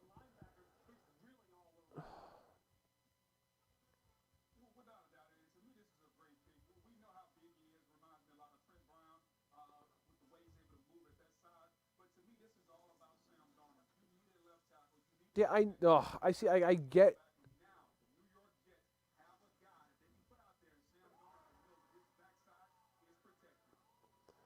My man Eric. It's not that I don't think that the Jets could find someone in the. It's not that I don't think there's talent in the second, third, and fourth rounds. It's just if the Jets are notorious terrible drafters after day one. If you look at any draft pick, 2017 draft class, there's no one on the team after the second round except for Marcus May. It's terrible. I get it. It's Joe Douglas, and it's different GM, but it's his. Like you can bring in the best GM in the world. I guarantee you they'd manage to fuck it up. That's what Jets GMs do. I know it's a new regime. I know that. It's oh my god, man. I wanted CD Lamb. If you have CD Lamb or Jerry Jeudy grow with Sam Darnold, oh my god. But now I don't. I like. And now me and Craig mentioned it earlier on our Moffat on the Mic show that even if I was a gambling, I mentioned it too. If I was a gambling man, I would have gambled on the Jets drafting an offensive lineman. I wanted Jeudy, I wanted Lamb, but not happening. But now like Craig said, I think they got it we have on day 2 in the second and third round, the Jets hold 3 picks. 2 of those picks have to be wide receiver. They got to be, whether it's Chase Claypool, T Higgins if he's there, KJ Hallomer. They got to go wide receivers with these next couple picks. It's such a deep wide receiver draft. You'll be able to get a wide receiver in those later rounds, and they'll most likely be good. And not that I don't, like I said, like it's not like I don't think Mekhi Becton will be a good player. It's just we needed some offensive talent.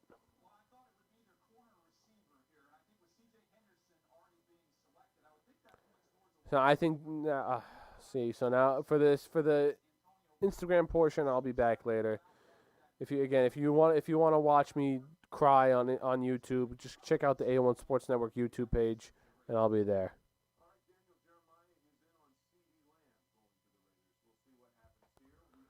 Okay, so now for my YouTube fans who are watching, the Raiders are on the clock now. I think without a doubt they go wide receiver here, whether it's Lamb or Jeudy.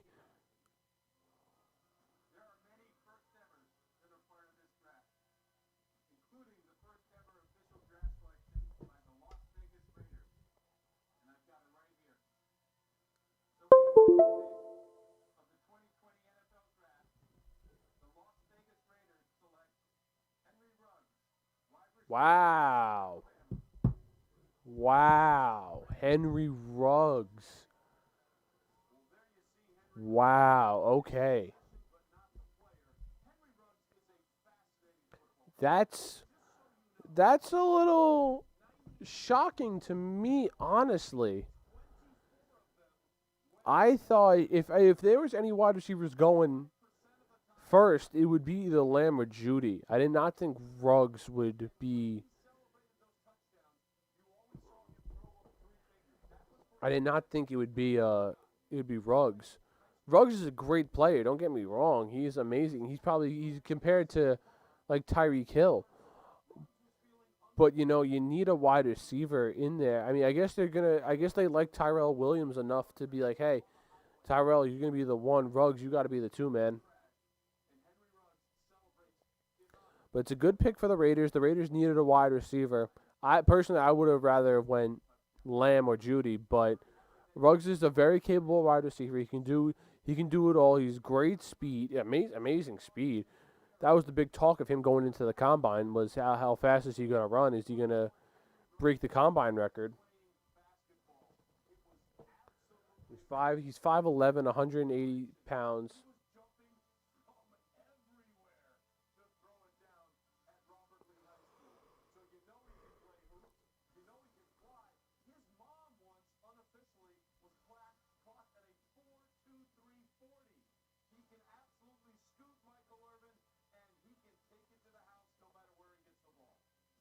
But yeah, no, this is a good pick by the Raiders.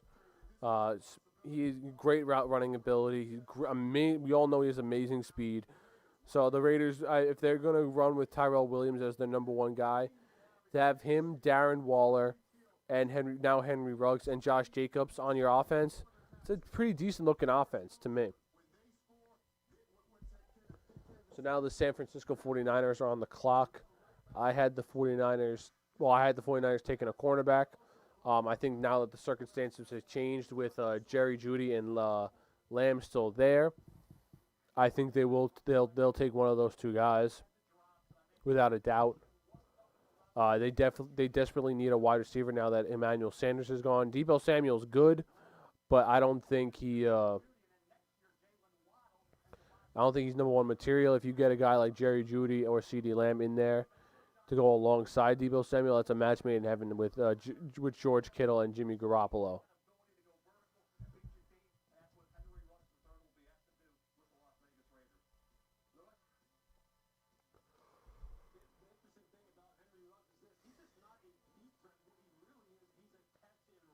I'm just watching this, and I just noticed this now. Each player is putting on a different, is putting on a hat like they would if they were crossing the stage. So they just got like a bin of hats there in case they get in case they get drafted by a certain team. Like it's like they gotta just have like a certain like they have to have all the teams' hats there. I would imagine.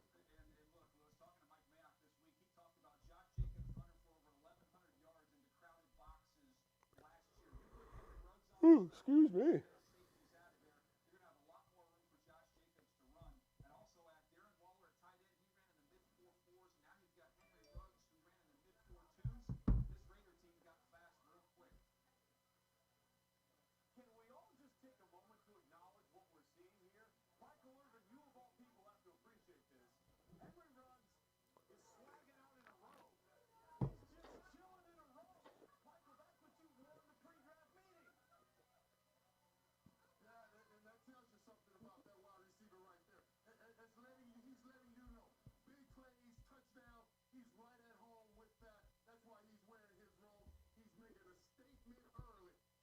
They mentioned it earlier, just about maybe 15 minutes earlier. There's no trades been going on yet in the draft so far. It's very shocking to see that because you usually do see a lot of trades going on, especially with the past couple of days with all the rumors going on.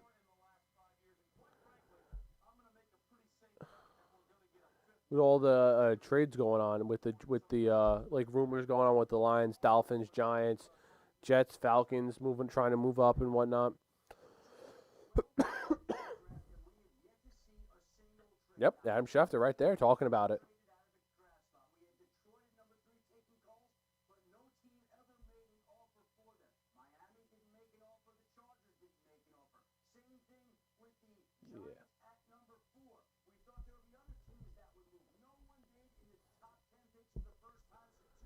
Host of the Gambler's Paradise podcast, Mike Dawes, and co-host of my podcast, the A1 Sports Network podcast, texted me he's not mad with the pick. I'm not mad with this pick. I would just rather have had CeeDee Lamb or Jerry Jeudy.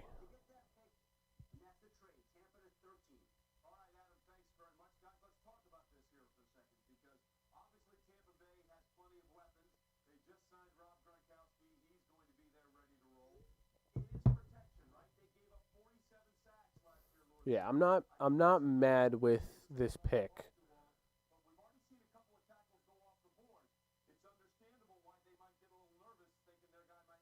Did I just miss something? Did I just miss the first trade?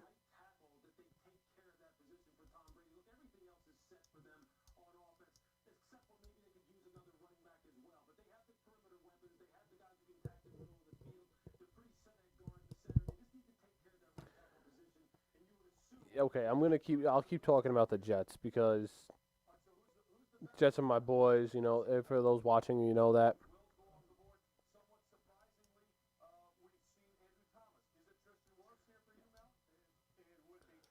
Right now, the offensive line for the Jets is going to be looking like Becton at left tackle, Lewis at left guard, McGovern at center, Winners at right guard, and probably Fant at right tackle.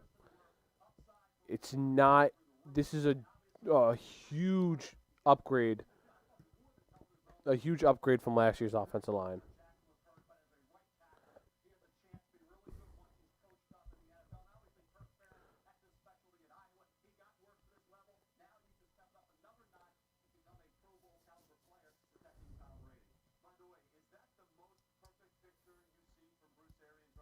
Looks like the Buccaneers just traded with swapped picks with the 49ers, trying to figure out what that trade was.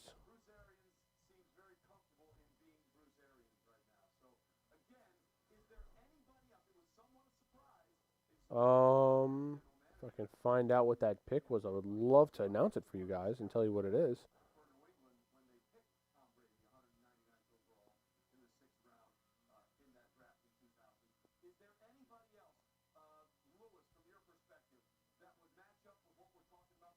Well, I think with the Bucks now on the clock, I think they go offensive lineman. They got to go Wirfs here.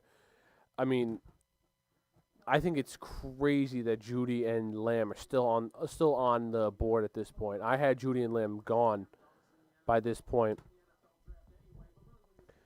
But, you know, the 49ers the Buccaneers moved up swapped one spot with the 49ers. They're going to go after Wirfs here just to secure the offensive line. They don't, I can only, the offensive weapons they would have if they drafted Lamb or Judy would be insane, but I don't think they'll draft.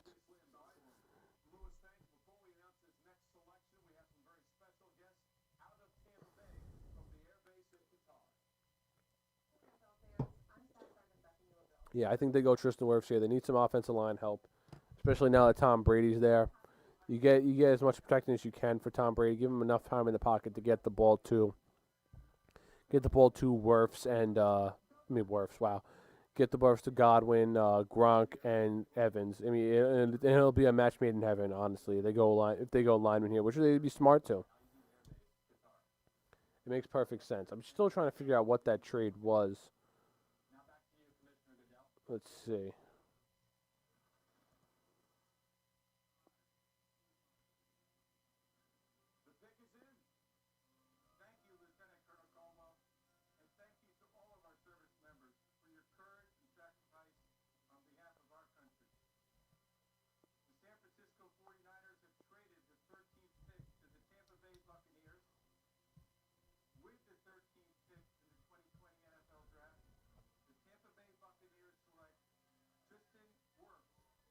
Yep, Wirfs makes perfect sense for the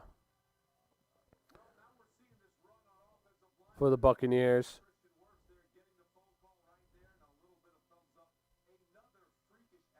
This is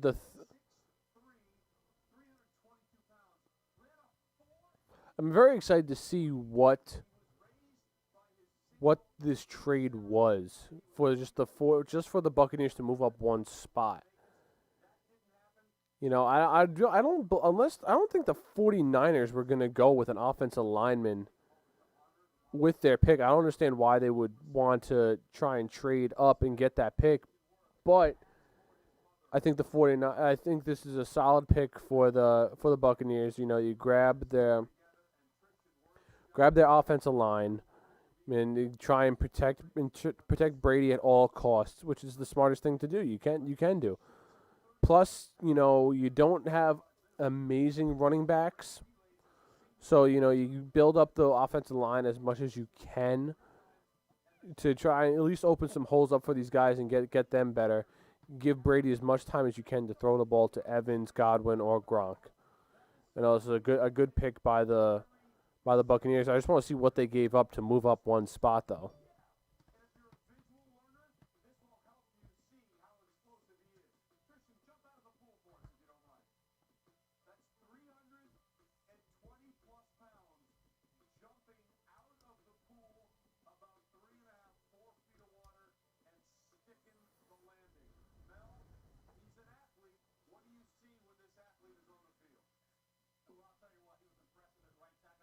Whatever it is. I mean, they'll show it eventually.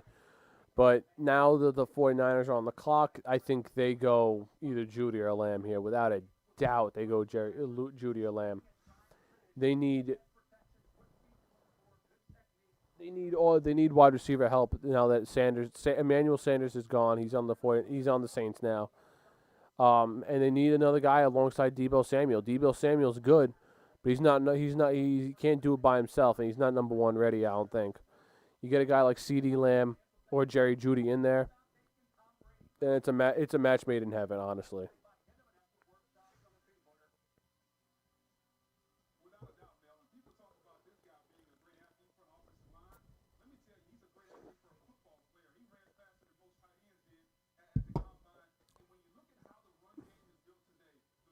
Yeah, I think the 49ers, they got to go wide receiver here.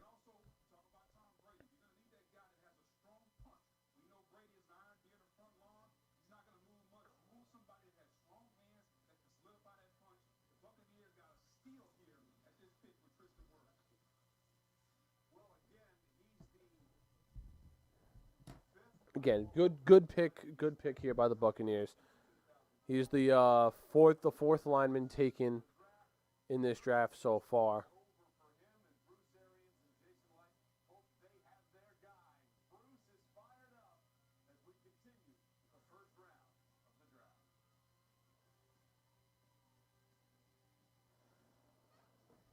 Yeah, 49ers are on the clock right now. Yeah, they got to go Judy or Lamb here. They put him alongside George Kittle, Deebo Samuel, and their plethora of running backs that they had. I mean, they have some great running backs there for the San Francisco 49ers who were relative bums, and they looked great. You know, Raheem Morissette, Matt Breida, and Telvin Coleman, and Jerick McKinnon. You have 4 running backs who can really be like either ones or twos on teams. They have a plethora of running backs, and they go wide receiver here. It's a good pick for the 49ers. I mean, it makes the most sense. They have under 3 minutes left on their clock. I don't know what's taking them so long. This would have been real easy. But their defense basically comes back the same as last year's. The only other person I could see them going after at this pick is maybe Christian Fulton, the cornerback from LSU. But with Lamb and Judy still on the clock here, still here available, I think they go one of those two guys.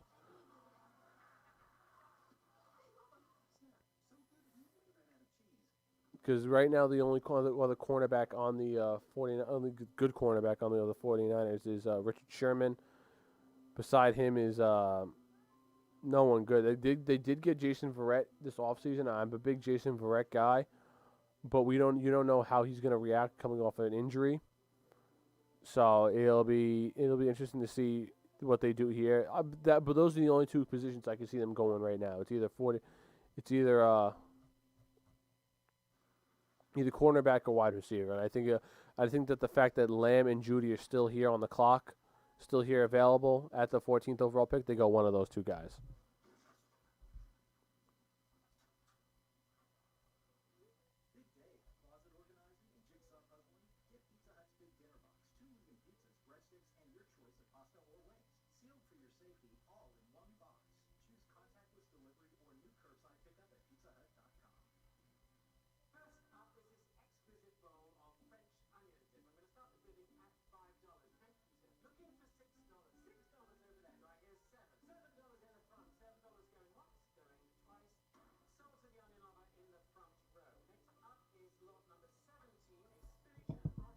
Still shocked to see that the 49ers don't have that pick in. It's 40 seconds left.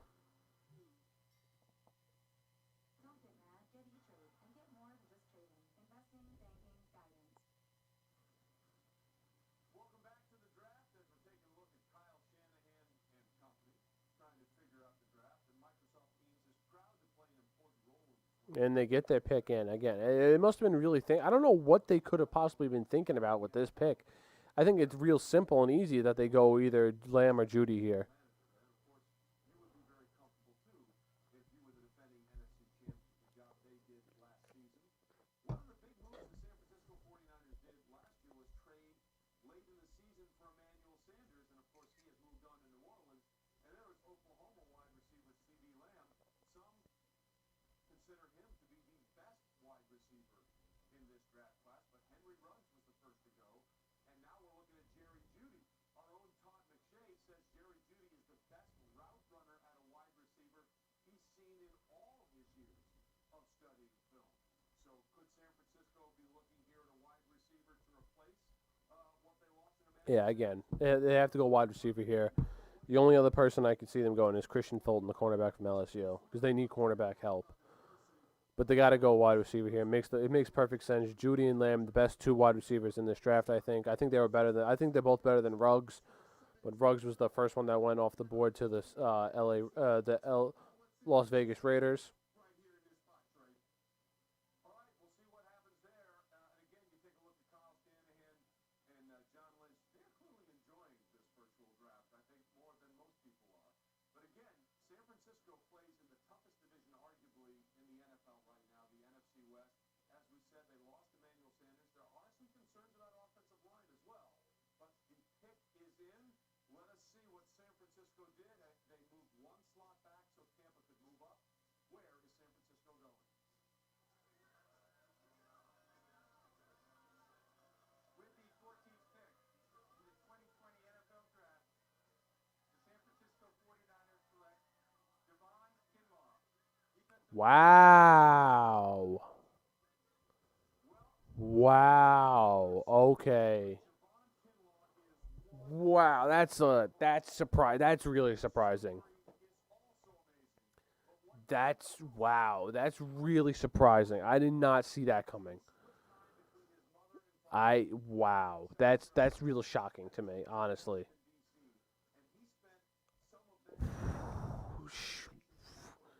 Jeez, man, I did not. I mean, I like Javon Kinlaw. Javon Kinlaw is a great athlete. He's a great defensive tackle. But I did not see the 49ers drafting him here. That's crazy. Wow.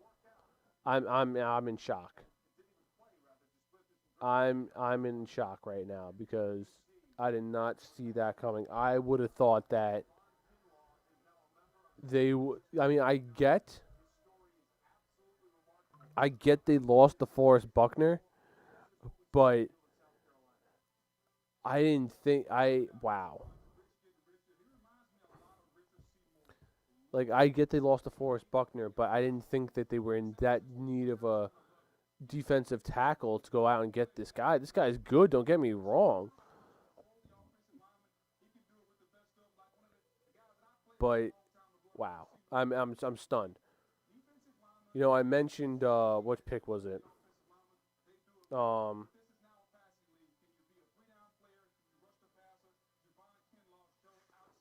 forgot who it was. I said.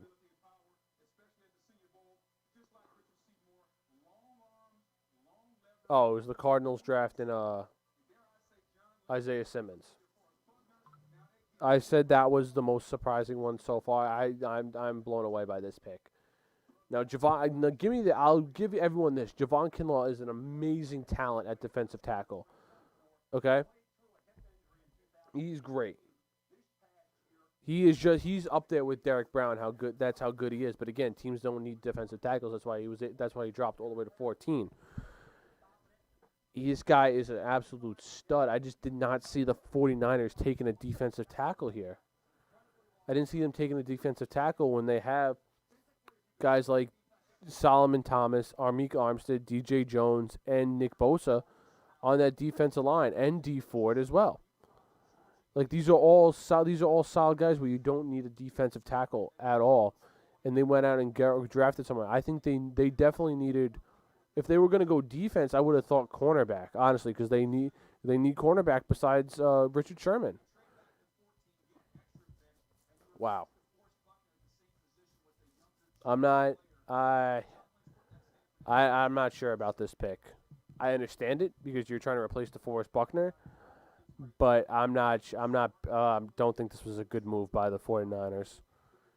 I don't think this is good. While I do think he'll be a good player, I just don't think it was a good move for them. I don't think it's not a smart move. But, Jared Kinlaw, he's a great talent. Javon Kinlaw, great talent. He'll be a stud. I have no doubt of him being a stud. Like I said, he's probably up there with Derek Brown. He's got size, he's got speed, strength. He can blow. He's great off the ball. He's a ball hawk. He's play recognition. He's great. He's great. Broncos are on the clock now. They need a wide receiver. I thought this is where Henry Ruggs was going to get taken. I thought Henry Ruggs would have been a great compliment to Cortland Sutton and Drew Lock, excuse me. But I don't know. Everything's going haywire right now. I have no idea what the hell they're going to do here. The Broncos, but the thing is with this pick right now, the reason I said Henry Ruggs would have been good here because as much as I like Henry Ruggs, he's not a number one wide receiver. It works with Tyreek Hill because you have such an amazing quarterback with Patrick Mahomes. I don't think it'll work. I just don't know because it would have worked good here because he would have been the 2. So, but now that, I think they definitely need another wide receiver. This is going to be a tough pick. I don't know if they go wide receiver or corner here, but I think the way it was real quick that they got this pick in. I think they're going either wide receiver. They're going wide receiver here.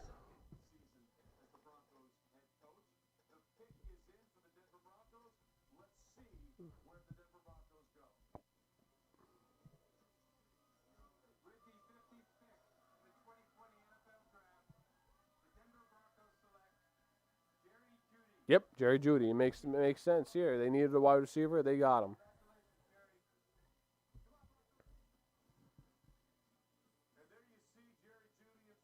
Jerry Jeudy, a great pick here. I'm stunned though that CeeDee Lamb is still on this clock.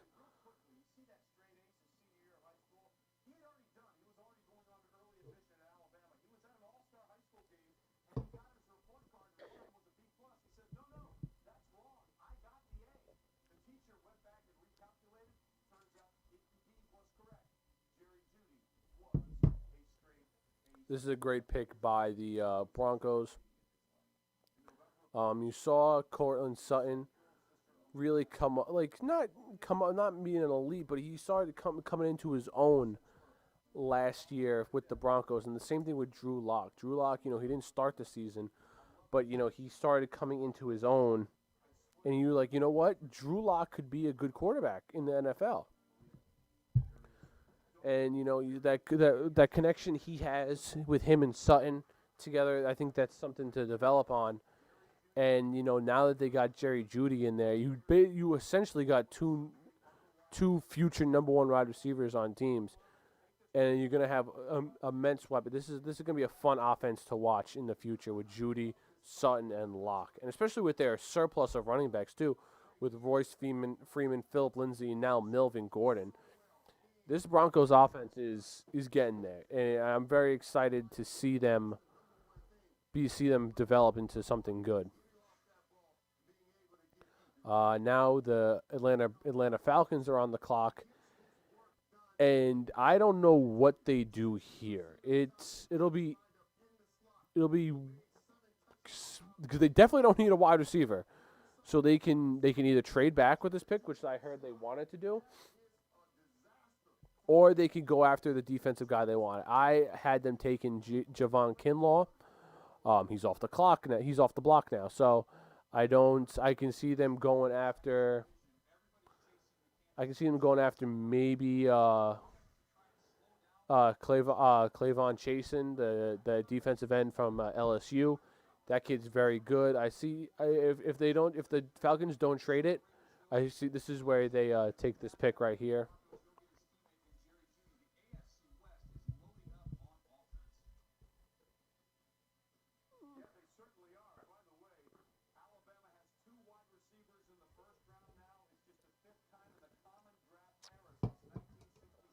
But yeah, I think that was an easy pick for John Elway. You can see him right now, just cheesing it up now on TV.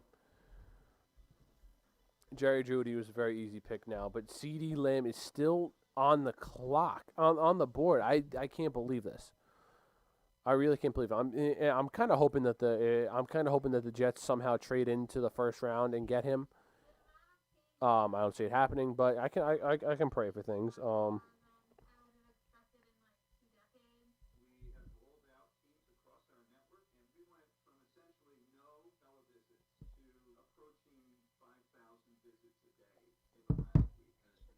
But yeah, so C.D. Lamb's still here. I think if the Falcons don't trade this pick, they go Clavon Chasen. They need some edge rushing help now that Vic Beasley is gone. And this kid's great. This kid he's great speed, size, quick hands, gets off the ball great. He knows how to find the quarterback, and this is what the Falcons need on this defense.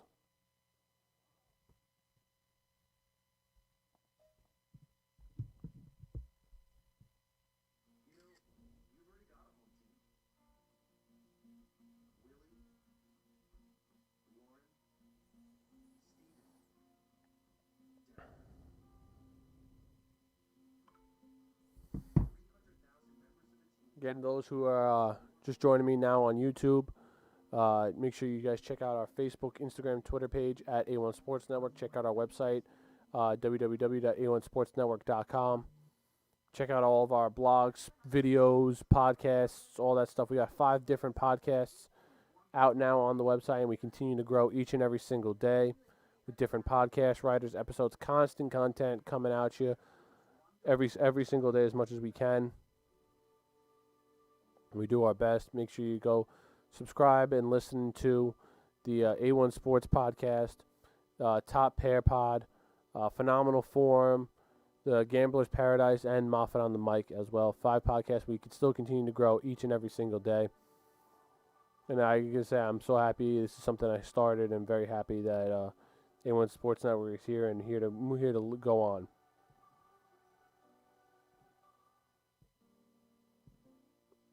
The pick is in for the Falcons. Again, I think, still no trade. I mean, well, they had one trade. But if you really want to talk about them moving back one pick, I still don't even know what that deal was for yet.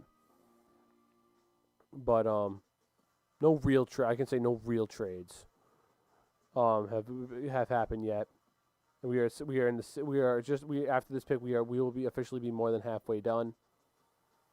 So again, those just joining, I think the Falcons take Clavon Chasen, edge rusher from LSU.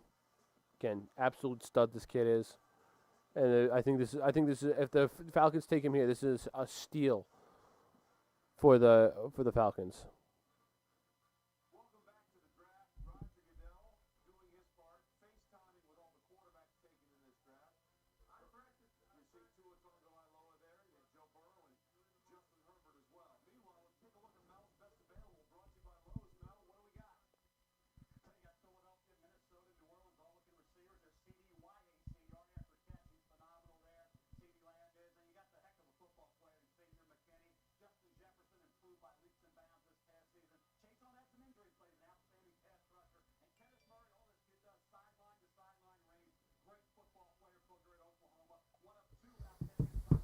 People keep texting me about this this Jets pick.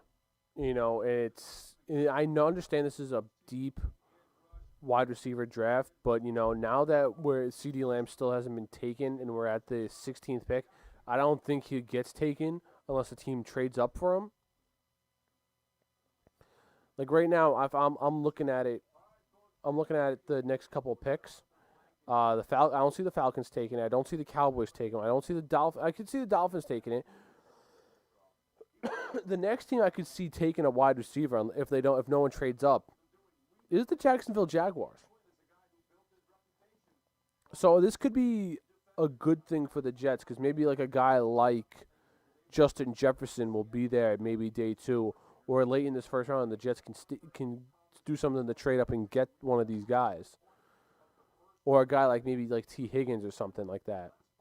So let's see what the Falcons do here at the 16th overall pick.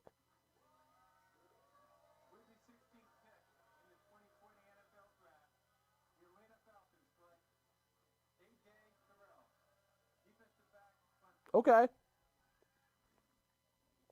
Falcons took A.J. Terrell, the cornerback from Clemson. I like the pick. It makes sense. They just lost Desmond Trufant, so they needed some defensive help there. I understood this pick. I think it would have been smarter to go with Kason, but this is a good pick. They needed some help. They have basically no one at cornerback now. But this is a good pick for the. I don't know much about AJ Terrell. I know he's a lockdown corner when he was at Clemson, but I'm not gonna lie. I don't know much, so I'm not even gonna spend too much time on him. Dallas Cowboys are up now.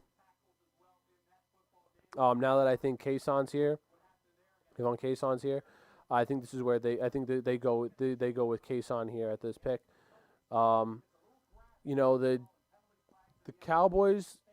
DeMarcus Lawrence, he was good.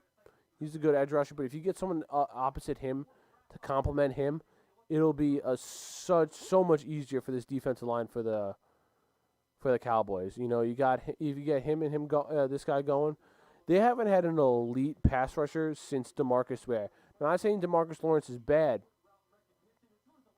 but DeMarcus Ware was on another level, and DeMarcus Lawrence is not on that level at all. So, I think this guy Chason could be on that level if he's drafted right now by the Dallas Cowboys.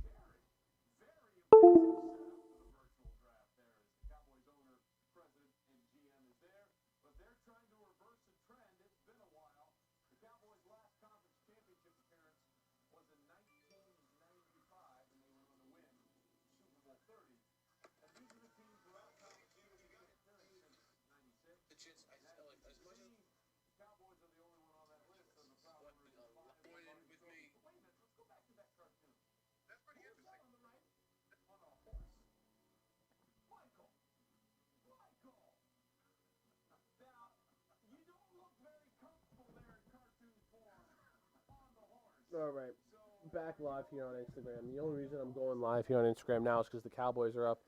And I have a couple Cowboys fans who follow the account and would love to see my reaction to what the Cowboys have to say. Like I've been mentioning, for those who have, if you're just joining me live now on Instagram for this Cowboys pick, I think the Cowboys go Kayvon Chasen here at the defensive end position. They can use an elite pass rusher like him. And again, there's DeMarcus, as good as DeMarcus Lawrence is, if you have someone opposite him, it makes life so much easier for him. So I think if they don't trade this pick, because it looks like they're taking a while to put this pick in, I think if they don't trade this pick right now, they go Kason, and it makes life so much easier for DeMarcus Lawrence. And again, like I mentioned, the Cowboys haven't had an elite pass rusher since DeMarcus Ware. Now, I'm not saying DeMarcus Lawrence is bad, but he's no DeMarcus Ware, and he won't be DeMarcus Ware. So, yeah, I think they go Kason here, who I think could be in a very elite defensive end in the league. If they don't go defensive end edge rusher, I could see them going after a cornerback, and the cornerback being, again, another kid from LSU is Christian Fulton. Sorry, the cornerback from LSU. This kid is I think he's the best. I think he's up there with how good. I think he's as good as C.J. Henderson.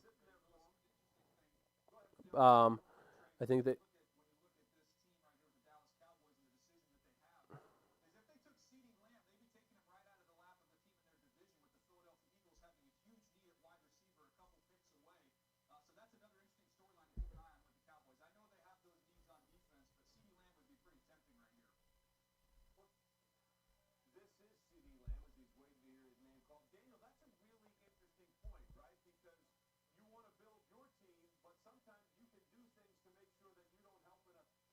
You know, we're watching it right now. You know, usually sometimes the pick is in now, so I think it's Christian Fulton.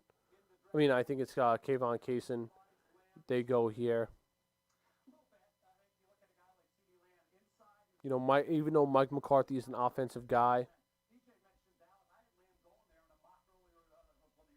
but I don't see Dallas going after a wide receiver here, especially when you have Amari Cooper and Michael Gallup as your 1-2s. So I think it makes sense for the Cowboys to go case on here. And again, like I mentioned, I'm only doing this the Cowboys one live because I have many friends who are Cowboys fans, and excuse me, and I think they would love to see me do this pick. So Cowboys on the clock now. Pick is in. You see Jerry Jones and new head coach Mike McCarthy on the phone with each other. And again, I think they go Klayvon Kason, defensive end from LSU. It makes the most sense. It makes the most sense. I don't see them going CeeDee Lamb. And if they were to go anyone else, it would be Christian Fulton, the cornerback from LSU.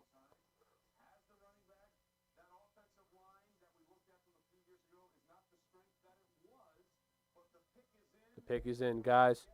We will see what the Cowboys do. Goodell's getting comfy now. Changing outfits on us.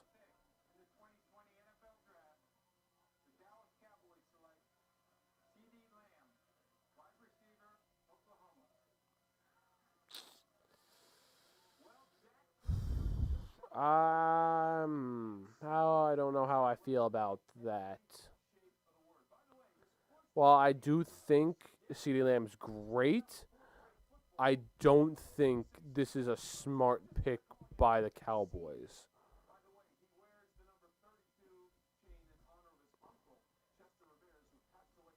I don't think this is a smart pick by the Cowboys at all. While I do think CeeDee Lamb is great, I thought there were other holes that the Cowboys needed to fill.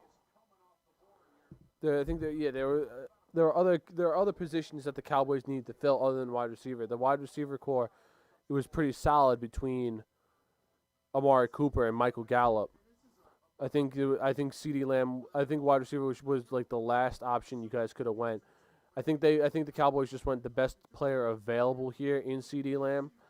But I think the Cowboys were better off going with Klayvon Chasen, the edge rusher from LSU, or Christian Fulton, the cornerback from LSU.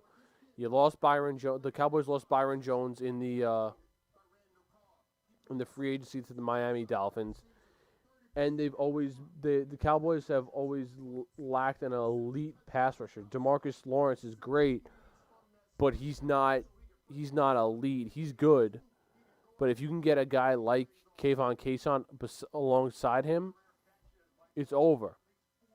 You know, and now you're running into this year with Anthony. I'm looking at the Cowboys depth chart right now. Anthony Brown at cornerback and Chidobe Awuzie at cornerback. Honestly, it's not an ideal situation that the Cowboys want to be in. I do think CeeDee Lamb is great. I think he'll be great on the Cowboys. I just don't think this was the smart pick by the Cowboys. I think the Cowboys were better off going with Kason or either Kason or Fulton here. So it's just, in my opinion, that's what I think it was.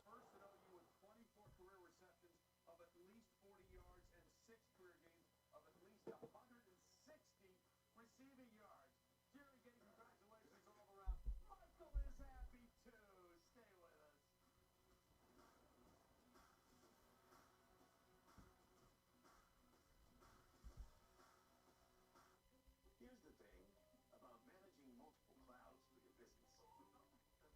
When you've got public clouds and private clouds and hybrid clouds, things can get a bit cloudy for you. But now, there's the Dell Technologies Cloud. Powered by VMware. A single hub for a consistent operating experience across all environments. That should clear things up. But yeah, I think, like I said, like I've been mentioning, I do think CeeDee Lamb will be great in the NFL, and I think he'll thrive with the Cowboys. I just think that the Cowboys should have went with a different pick here. I think they should have went with the D end or the cornerback here instead of the wide receiver. They don't need.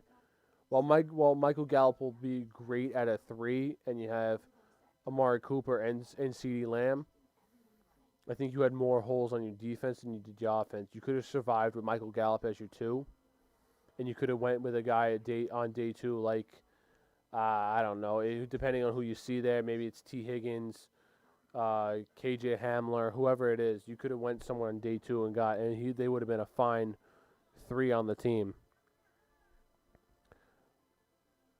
But it's my just again personal opinion. Dolphins are on the clock now at 18. Their second first round pick in this round. They went to Tagovailoa with their first pick, so it'll be exciting to see what they do here at 18. Whether they go offensive lineman, if they go running back, they need a running back.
Dolphins are on the clock now at 8. Their pick is in.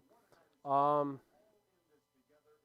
could see them going either offensive line here or running back. They gotta help. They gotta build up this defense. Or I could see them going, because they traded Minkah Fitzpatrick, I could see them going either Xavier McKinney here or Grant Delpit.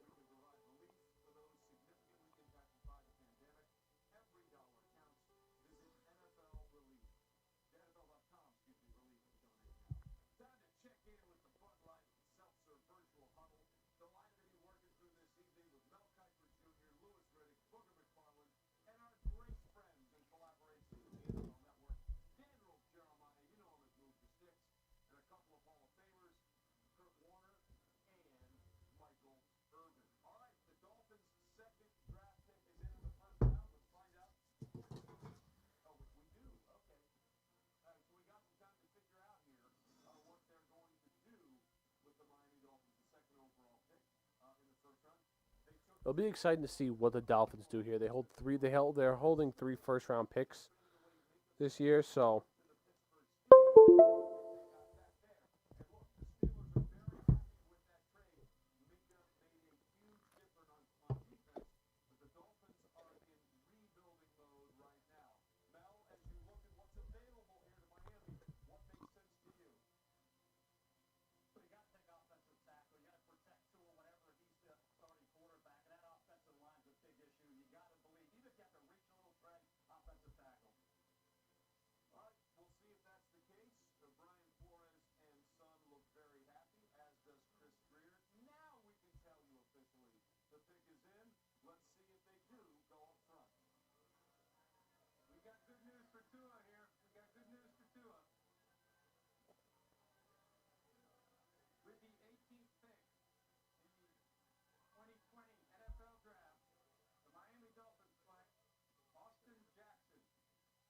wow, wow, wow, wow. I think that the Dolphins. I mean, they need an offensive tackle. I didn't think they would take Austin Jackson though. I thought Austin Jackson was a day 2 kind of guy. Wow. Okay, makes sense. They need offensive line help, but I thought maybe like I thought like a guy like Josh Jones from Houston. I thought he was first round talent. They could have taken him. Wow. Okay. No, it makes sense though. I mean, I get it. This guy's good. I think he has a lot to work on though. So it'll be they need an offensive tackle help after they traded Laramie Tunsil. But he'll be playing right tackle to protect Tua.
Yeah, the one thing I like about Austin Jackson is he has great speed and he has great length too, and that's what you want to try at.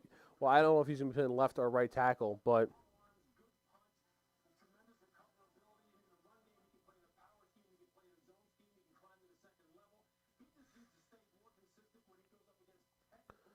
yeah, no, I think this is a smart pick. I mean, I definitely thought they needed offensive tackle. I didn't think it would be Austin Jackson though.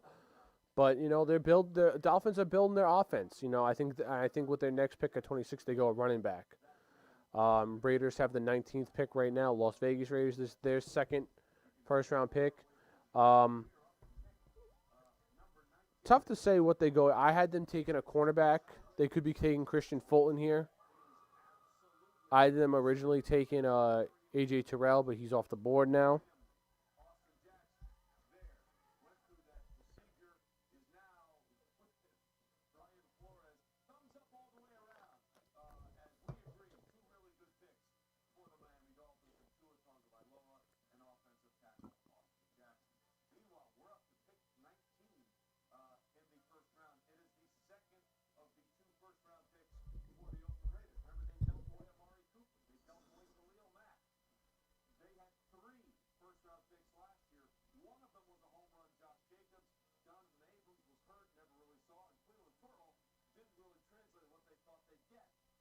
overall pick.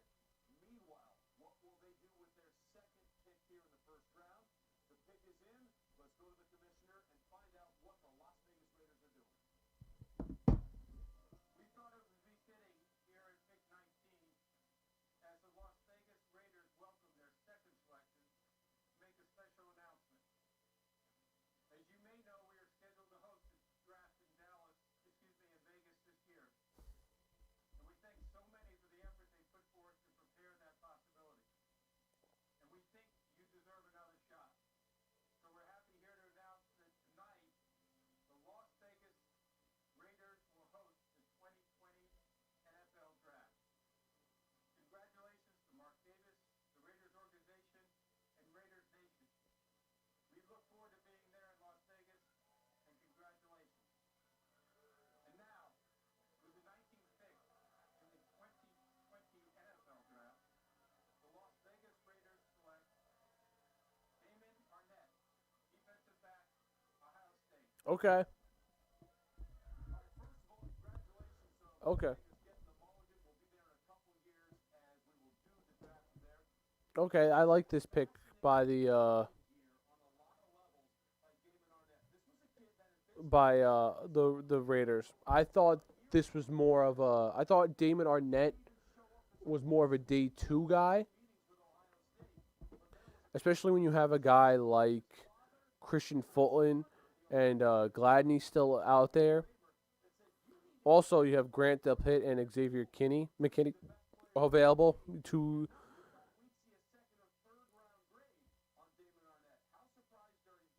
Yeah, as you're hearing it now, this is what I thought this was a day 2 kind of guy. I didn't think he'd be taken in the first round. While I understand the Raiders pick because they need they need cornerback help, I just didn't think they would go with one of the. I didn't think they would go Damon Arnett. Damon Arnett's a good guy, but I don't think he's day 1. He's day 1 material.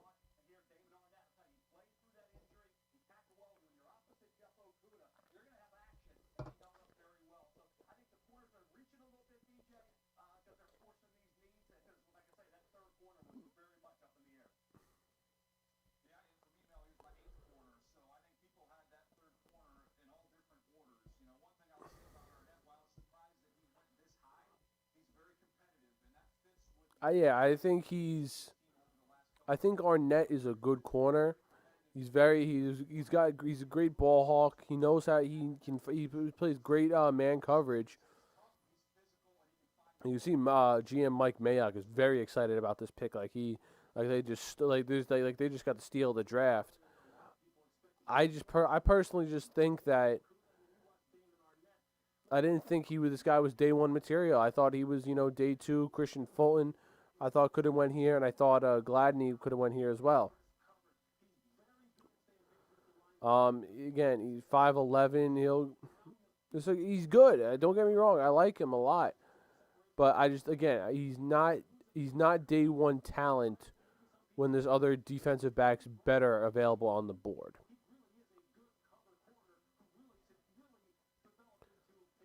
The Jaguars, now the 20th overall pick. The Jaguars are on the board. This is their second first-round pick. They, who'd they go? Did they go Okuda? I don't remember off the top of my head. It's a bad look on my part.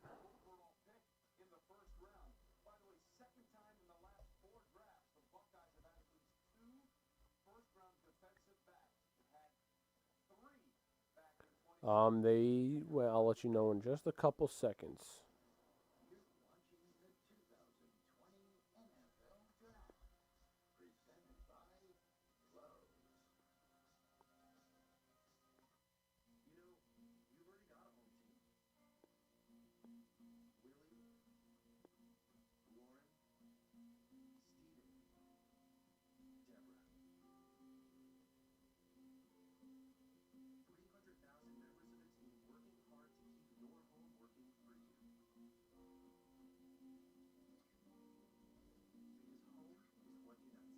Yeah, the Jaguars went with C.J. Henderson at the 9th overall pick. Again, they needed cornerback help. Understood the pick. Now, I think with this pick, they go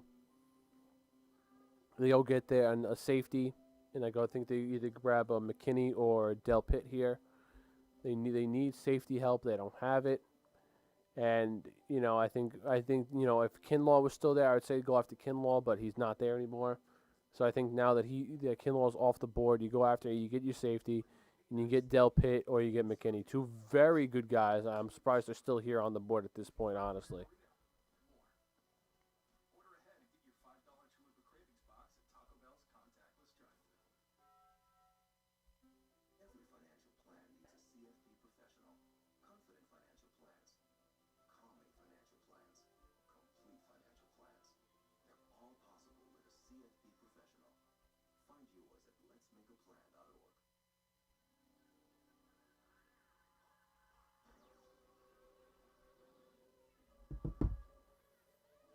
Yeah, this is what I think the Jaguars do here. You easily build up your secondary. Then, if this is the case, if they go Del Pitt and McKinney here, you draft C.J. Henderson at the 9th overall pick, and then you get either the first or second best safety available in this draft, without a doubt. This is an easy pick for the Jaguars, I think.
Okay, we're more than halfway done in this draft. We got 12 picks left.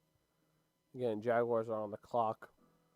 Just to review what picks have gone down, the first overall pick was Joe Burrow to the Bengals, then Chase Young to the Redskins, Jeff Okudah to the Lions, Andrew Thomas to the Giants, Tua Tagovailoa to the Dolphins, Justin Herbert to the Chargers, Derek Brown to the Panthers, Isaiah Simmons to the Cardinals, C.J. Henderson to the Jaguars, Jedrick Wills to the Browns, Mekhi Becton to the Jets, Henry Ruggs to the Raiders, Tristan Wirfs to the Buccaneers, Javon Kinlaw to the 49ers, Jerry Jeudy to the Broncos, A.J. Terrell to the Falcons, C.D. Lamb to the Cowboys, Austin Jackson to the Dolphins, and Damon Arnett to the Raiders.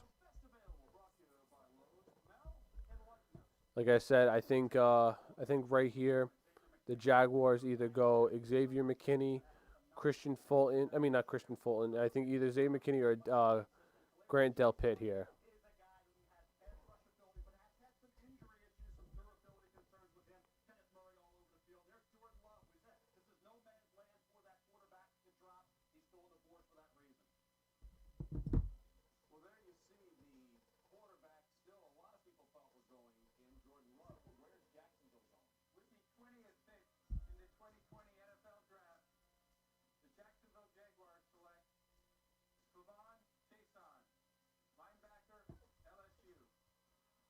Okay.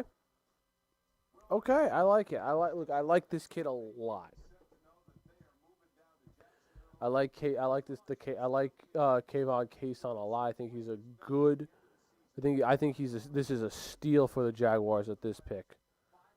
I think it really is a steal. I think that the Jaguars are getting a great guy at this outside linebacker position, and especially you pair him with Miles Jack. This is good, and especially after last year too, Miles Jack, and now you're adding him with Josh Allen too. I think this also just puts in the fact that they are going to get rid of Yannick Ngakoue. I mean, he's been wanting to get traded. He's been very adamant about being traded. So I think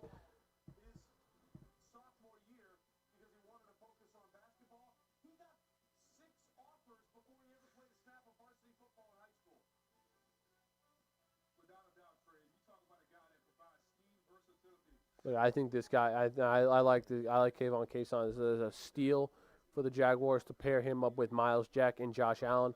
This is a great pick. I would have rather. I think they should have went. They should have went with the safety, but this is not a bad pick. I think he'll be. I think this will be a very good pick for the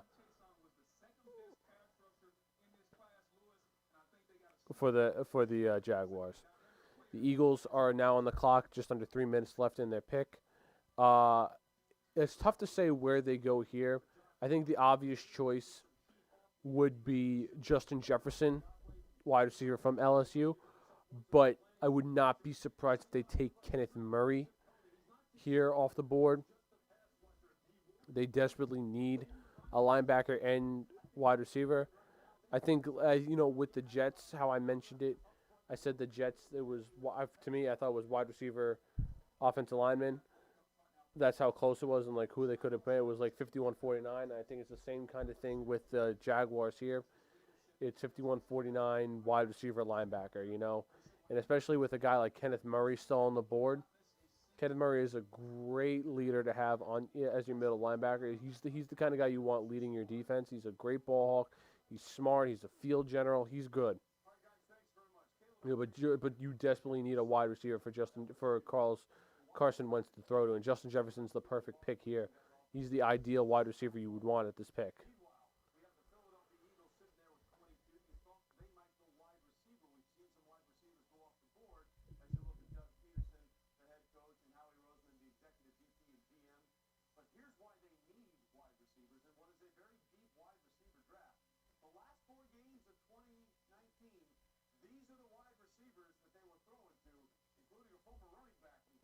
Yeah, it's not a good wide receiver core they have there. Greg Ward, J.J. Arcega, Whiteside, Dante Burnett, and Robert Davis. I don't even know who those last two guys were, but I think as much as Kenneth Murray would be a nice pick here, I think they go Justin Jefferson here. It makes the most sense.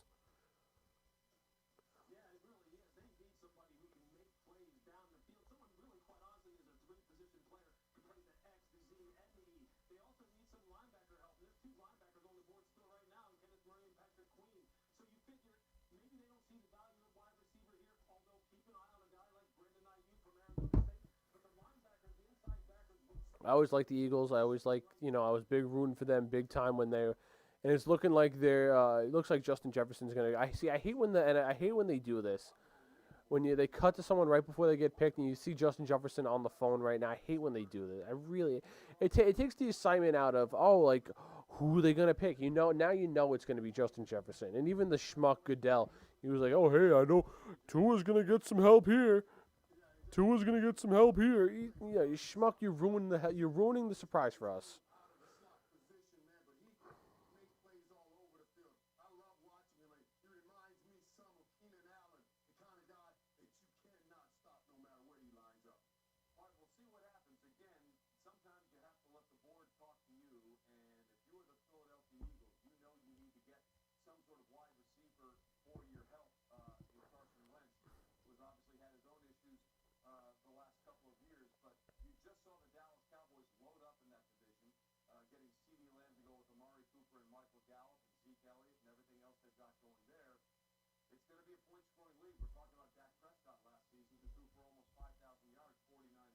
Yeah, I think without a doubt, they go Justin Jefferson here. It makes the most sense. It really does. When you have a wide receiver core of bums, you got to go out and get Justin Jefferson. You can build around Justin Jefferson. He was next to Joe Burrow. He was the focal point of that offense. Justin Jefferson was a stud at LSU this past year. He was amazing. He was everything you could ask for in a wide receiver in a wide receiver for Joe Burrow. He was great, and I think this is Justin Jefferson is the perfect fit here for the Eagles.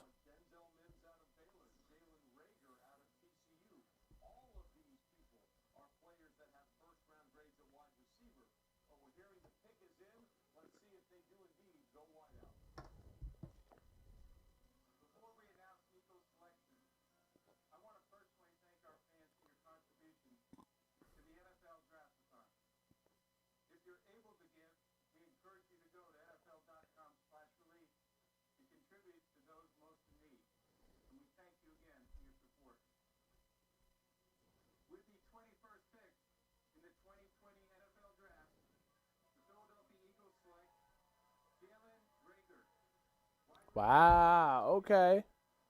Not the wide receiver I thought. Still first round talent, this kid, but I didn't think. I thought they would have went Justin Jefferson here.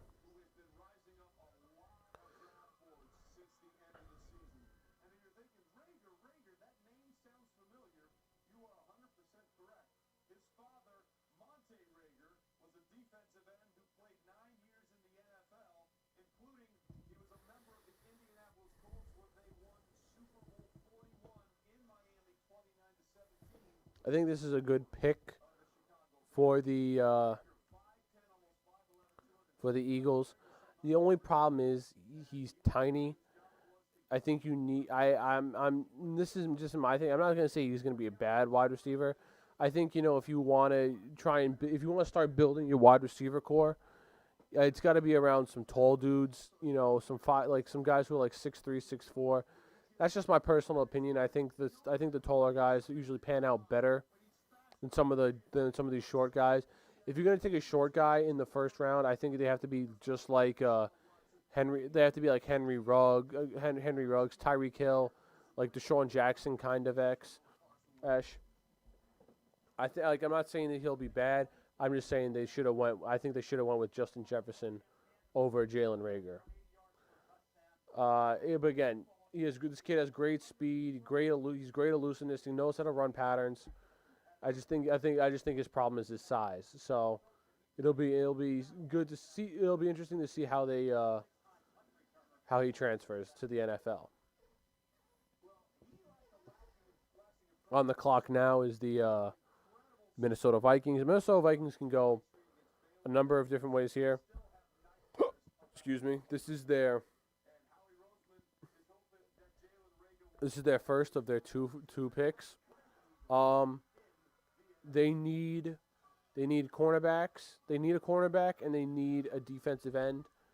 They only pick their picks. Each pick is within 4 picks of each other. So whether they go cornerback here to replace Xavier Rhodes, or they take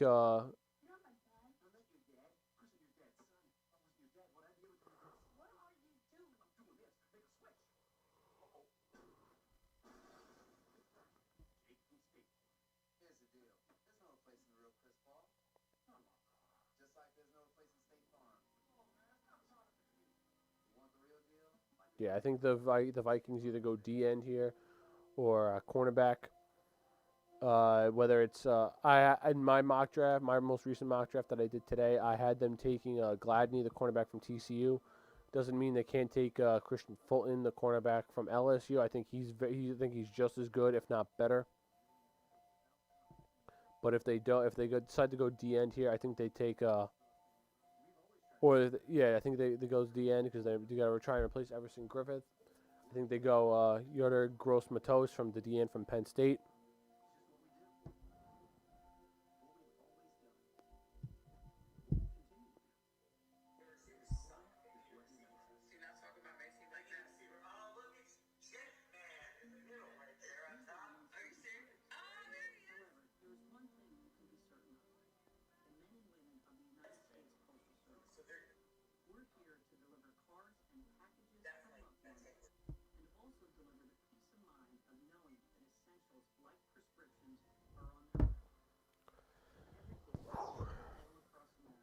Ten picks left. Made it this far.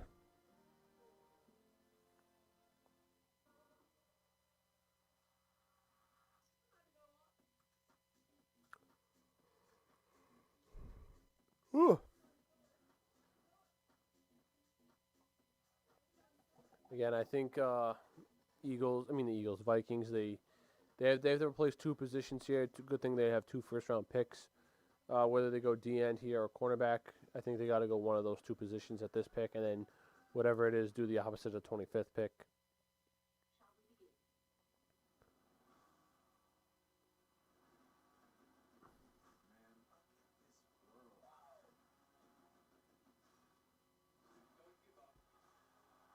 Yeah, I'm not gonna sit here and act like I know too much about Gladney and Gross one of those 2 guys. I did watch a few Penn State games this year, So I know he's a good. I know he's not the most amazing. Gross Matos is not the most amazing pass rusher, but he's a good run stuffer, and that's what they could need right now, and he can develop into something like that. And Gladney, again, he's a good coverage corner. He's small. Small on the size, but he's a lockdown corner. He's great. He's great when it comes to man. So it'll be very interesting to see what the Vikings do.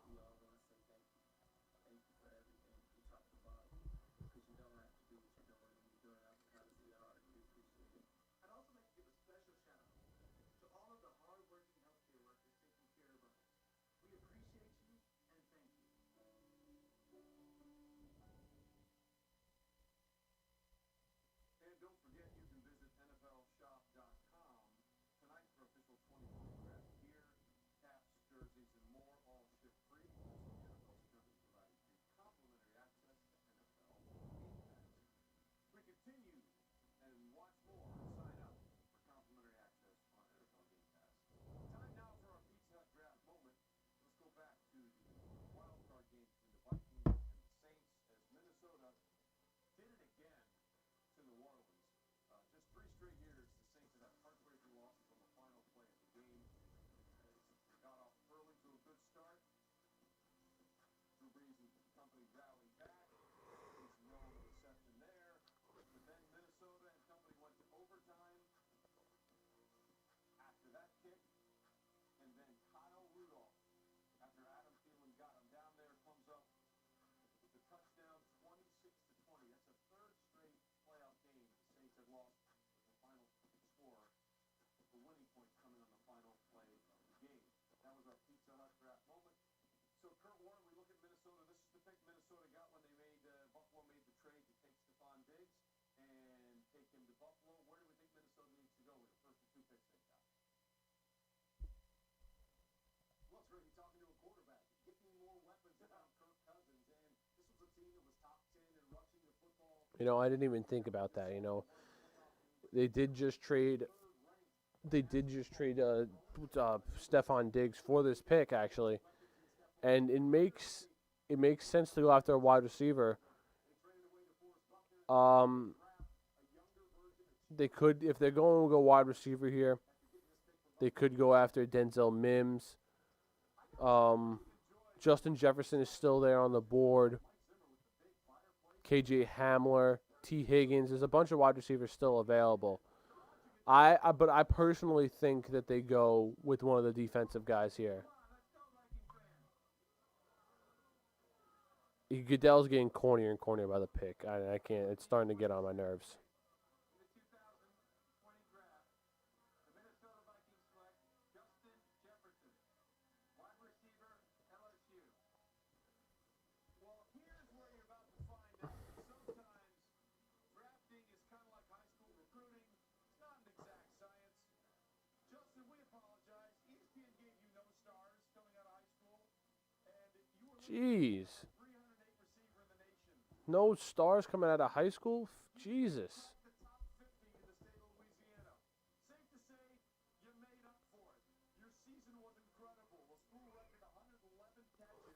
And if it hadn't been for teammate Jamar Chase's 20 touchdown grabs, you would have had the most last season in college football at 18. Of course, he's not the first Jefferson to play football. I think this is a good pick by the Vikings. I mean, again, I think that I think they should have went with I would think they should have went with the defensive guys, whether it was the cornerback or D end here. I mean, they do hold the 25th pick, so they'll probably do that there. But you still have I don't know their depth chart off the top of my head. They still have Adam Thielen there, so that's still good for them to hold on to that.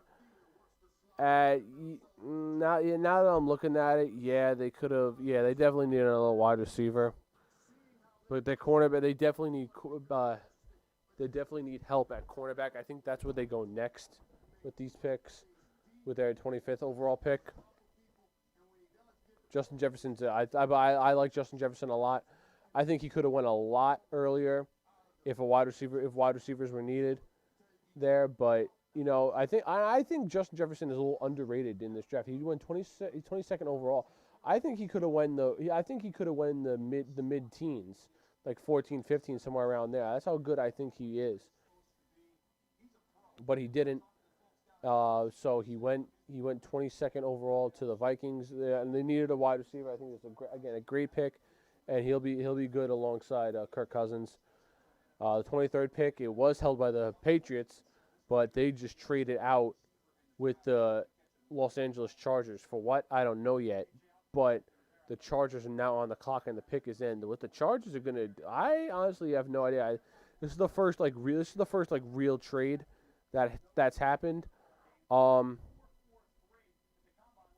they need some offensive tackle help. They need some corner help. I could see them going after Josh Jones here, offensive tackle from Houston. But again, it'll be very. I didn't see them trading into the first round, but I'm assuming they gotta protect Herbert in some sort of way, and I think they go. I think they go after the Josh Jones, the offensive tackle from Houston.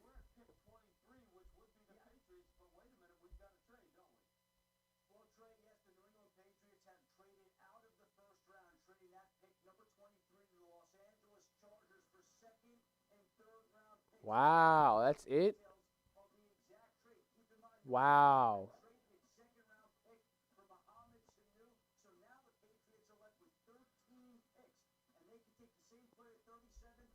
For those who are watching me instead of the draft, because I know I'm very more interesting than what the NFL has to say. The Chargers just traded their second. They just traded their first overall. They just traded their second and third overall second round picks to the Patriots for their first round pick. I think that's a great trade. I take that trade any day of the week.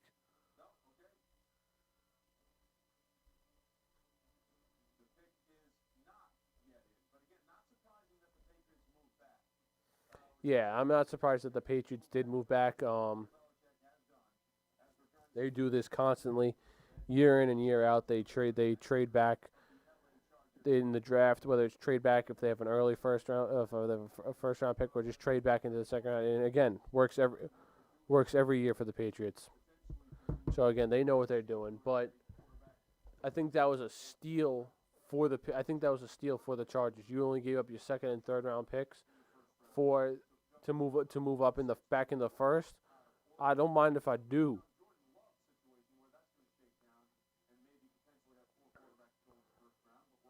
Now that the Patriots traded out of the first round, I don't see. They just mentioned Jordan Love's name. I don't see Jordan Love getting taken day one now. Now that they take, and especially now that the Dolphins and the Chargers both all have quarterbacks, I don't see them taking.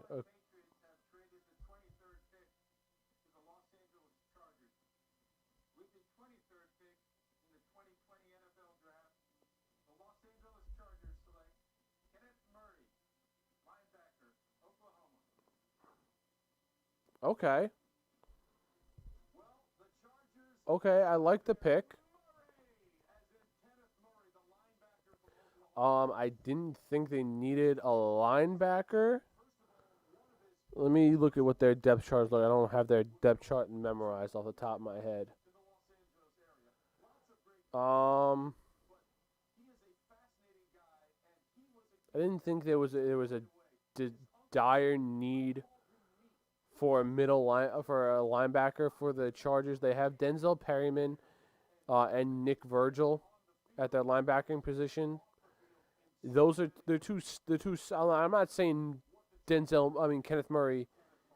Is worse than them. I think that he's very good, but you have two decent wide running backs there. Linebackers there. I think you should, if you were going to trade up into the first round, you go after and get an offensive tackle to protect Justin Herbert.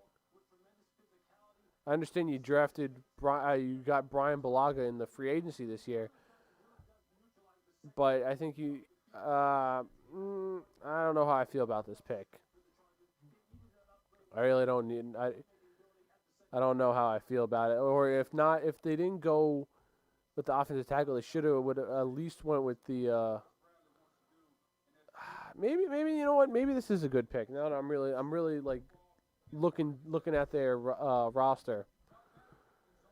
You know, you get a field commander like Kenneth Murray, who's just a ball hawk. He loves to he great play recognition. He's a field general on the field. He knows how to get. He can good. He looks for the ball, and I think you know what? Maybe this is a good pick. I'm going to talk myself into this being a good pick. So the Chargers with their second first round pick. They take Kenneth Murray, and I think this will end up being a good pick for the Chargers. I talked myself into it. Actually, you know, finally looking at their roster, I think this will be end up being a good pick for the Las Vegas Chargers. The Saints are now on the clock at the 24th overall pick. This was I had a tough time picking who I think the Saints were going to pick. They clearly traded up in front of the Saints just because they felt like the Saints were going to draft Kenneth Murray because he was still there. But now that he's gone, I think the Saints, they take Patrick Queen, the linebacker from LSU.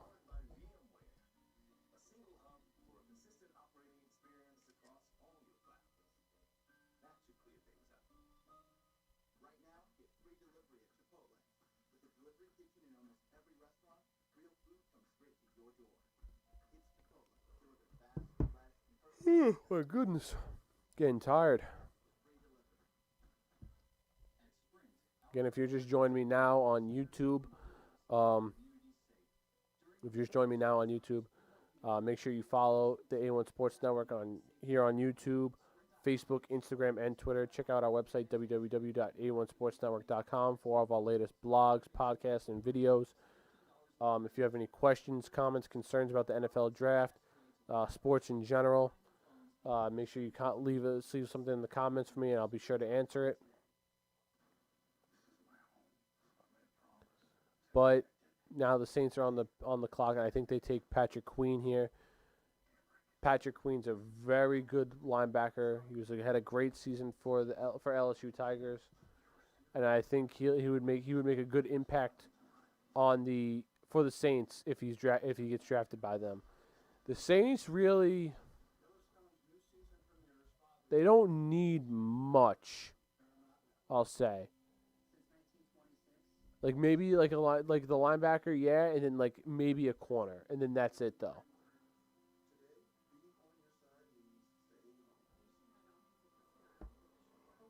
Oh my goodness, I am so sorry. What are you yawning?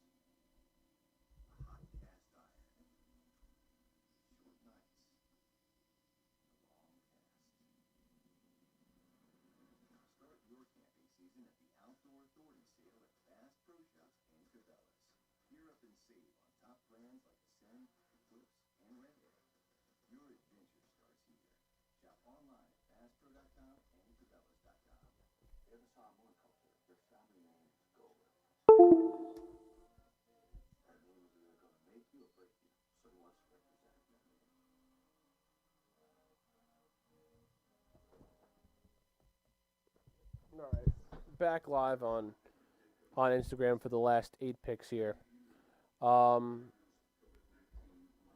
Saints are now on the clock. They just got their pick in.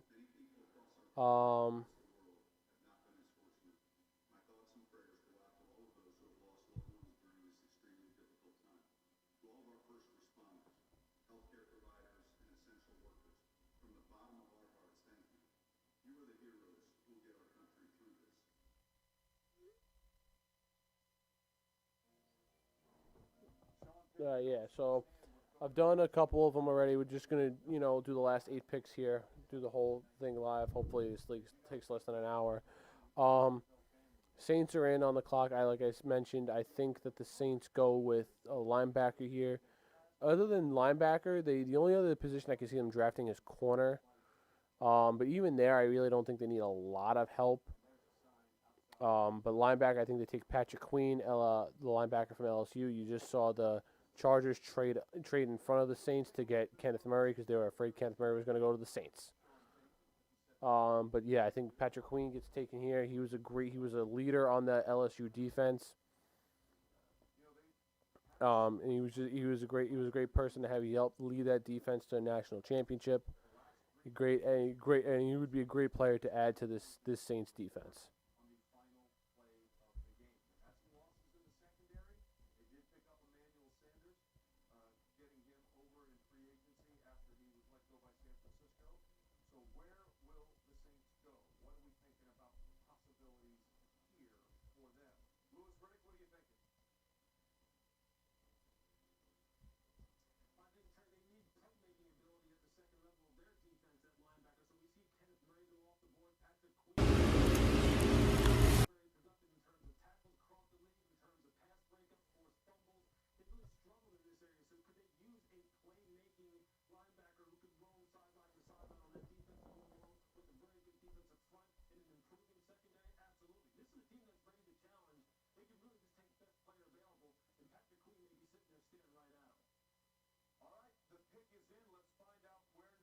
I think they go Patrick Queen here.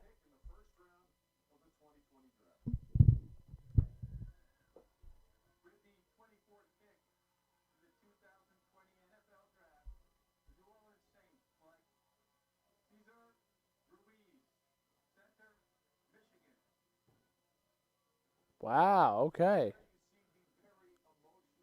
Cesar Ruiz, the center. I didn't think they would go offensive lineman here. I'm not gonna lie. This is a good. I like Cesar Ruiz a lot. I thought he was more of a day 2 kind of guy though. I'm trying to see what they have. Yeah, it looks like he'll. I don't know. I don't know what they'll have him do. This.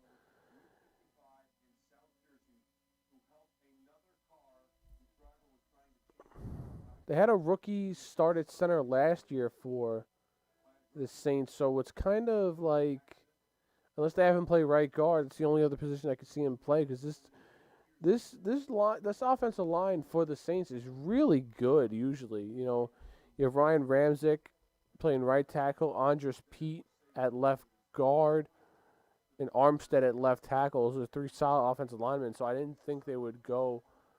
But you know what this was? Drafting a lineman is a safe pick when you don't know what to draft.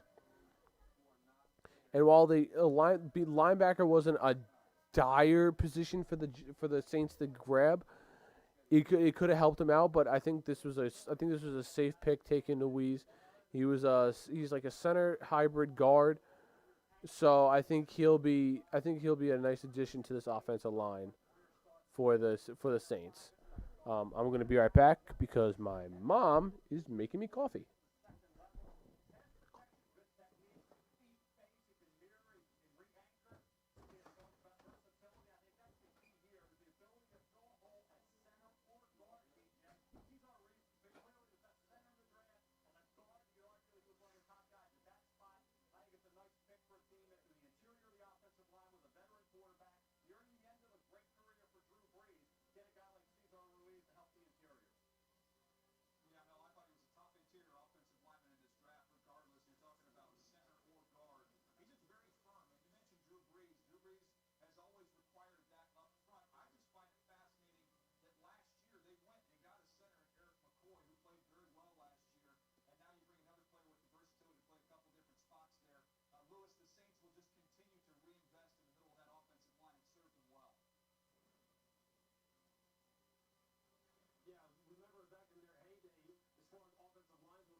it is the best player available for them, and you gotta give them credit for the pick here. Yeah, Louis, just so you know, I love what Ruiz had to say about his confidence. If you look at the film and look how I dominate people, I'm very confident that I'm a first-round pick, and ladies and gentlemen, that is the pick. And by the way, we have another trade in the first round here. Again, we had 6 trades in the first round last year. This is only the 3rd that we've had in this year. San Francisco has traded back in, so Minnesota, who had 2 first-round picks because of the trade they made when they sent Stephon Diggs to the Buffalo Bills, they're down to 1. San Francisco has traded back in to the first round. Remember, they were 13 and 31. They still have 31, right? Do they still have 31? They still have 31. They just moved up in the San Francisco Tampa Bay swap. Let's go to Adam Schefter. Adam, what more can you tell us here?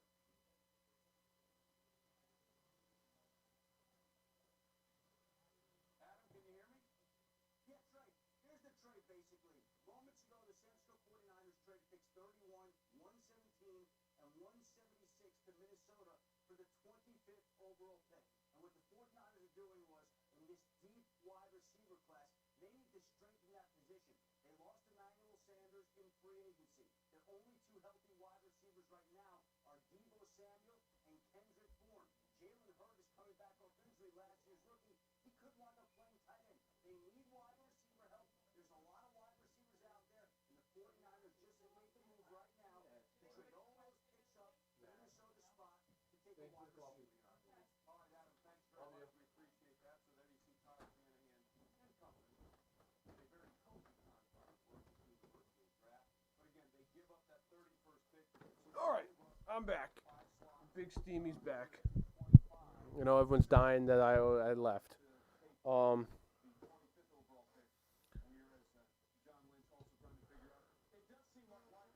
Oh, looks like the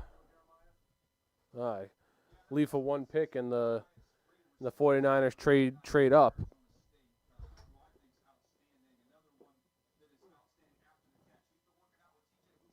Yeah, it looks like they trade up. Who did they take? Who did they take originally? They took Javon Kinlaw. I didn't see that. Yeah, I have no idea what they're gonna do here. They can go wide receiver or corner. I don't know who they could go here.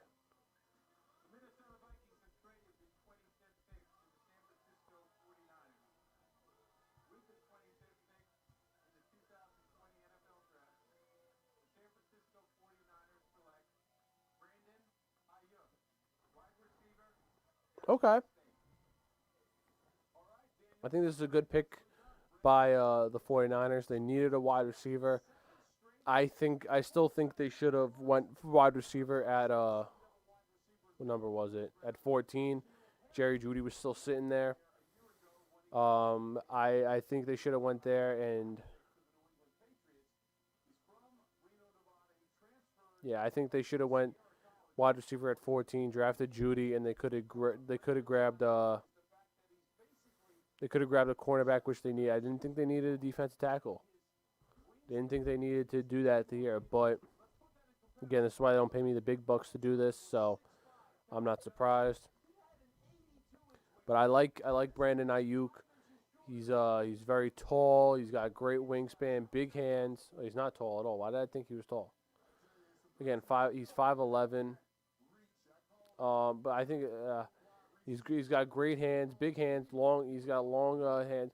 Again, like I mentioned with taking Jalen Reagor, I don't like taking like taking small wide receivers in the first round like this, especially when let me see what I don't know what Deebo Samuel's size is off the top of my head.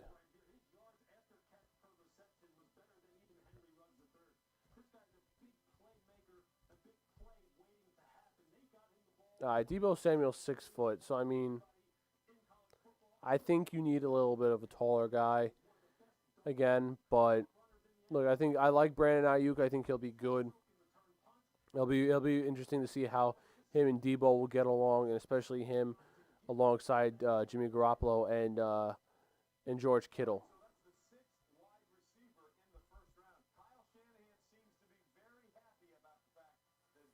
The Dolphins are on the clock for their third first round pick.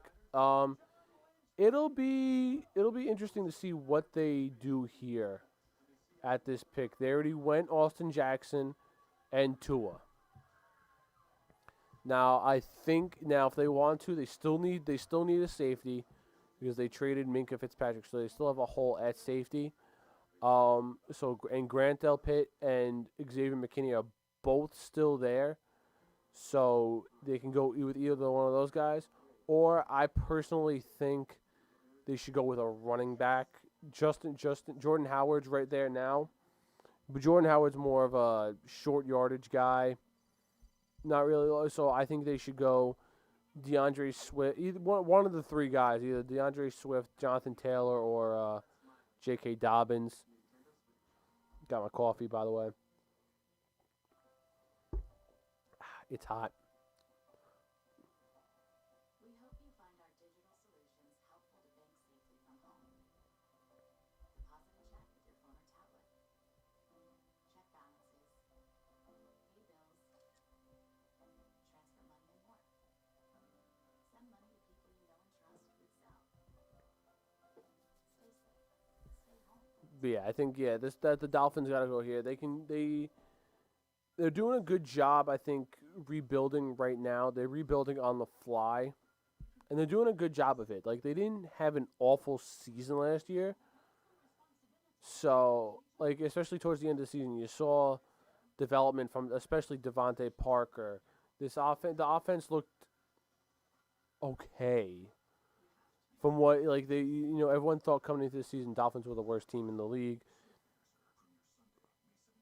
But that changed. You saw development from Devontae Parker and Mike Gesicki. So the offense is getting there. Now you bring in Tua. You got your offensive lineman. Now at the 26th overall pick, you could see them go running back here, or you can see them go safety. One of the two. One of the two here, or they can go with a wide receiver to complement Devontae Parker. I think one of those three would be three options. You still have some decent wide receivers available. Whether it's you still have T. Higgins still on the board. Who else is here for wide receivers? Michael Pittman still here. Denzel Mims. But you have a few guys who could still go into the first round. But I think the smart choice right now for the Dolphins would be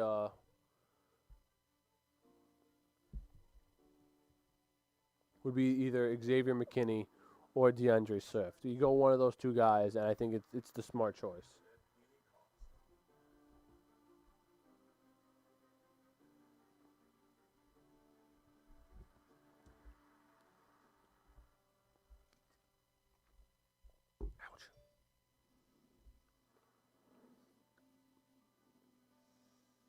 Hi, everybody. I'm Jimmy Kimmel. We miss entertaining you and ourselves in my hometown of Las Vegas. But, of course, the most important thing to do now is to stay home and stay safe. For all the benefits to be an empty luxury resort that you own, well, all the better for you. So thank you for doing your part in the fight against COVID-19. And on behalf of all of us at Caesars Entertainment, we also want to send our deepest thanks to all the medical professionals and first responders who keep us all safe. I think you just saw a couple trades into this late round. I think we might see a couple more maybe make one or two more trades, trading in late into the late round. This is the third pick for the Dolphins, so they're probably taking calls right now from a bunch of teams. If people want to try and trade in and come in and get guys like, again, Xavier McKinney is still here. He should have went I think way earlier in this draft. Grant Delpit still available. Jordan Love is still available. Patrick Queen still available. Now I think all three of these running backs, as in DeAndre Swift, J.K. Dobbins, and Jonathan Taylor, are all first round talent. I just think that not a lot of teams need wide receivers. Running backs. So you don't see a lot of teams probably going to go after one.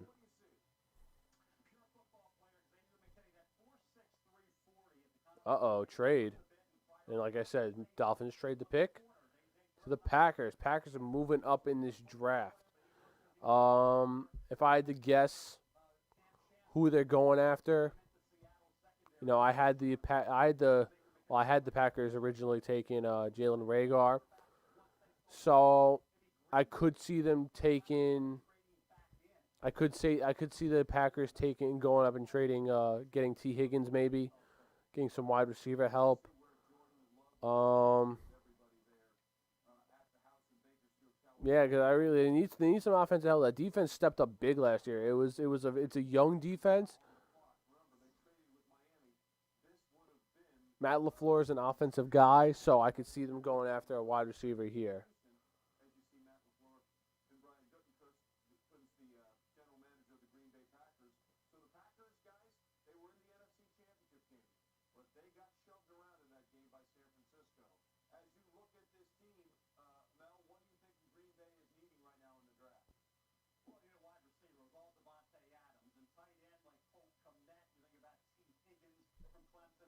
Yeah, I think they got to go with an offensive threat here. I don't think it's they go tight end here. I'm a big Notre Dame fan. I like Cole Kmet, but I don't think he's not day one talent at all. I don't think he's day one material. Even though I think he's great, but I think the smart choice for the Packers here, as you moved up, I think you go after T Higgins, get the best available wide receiver. And now I think that is T Higgins.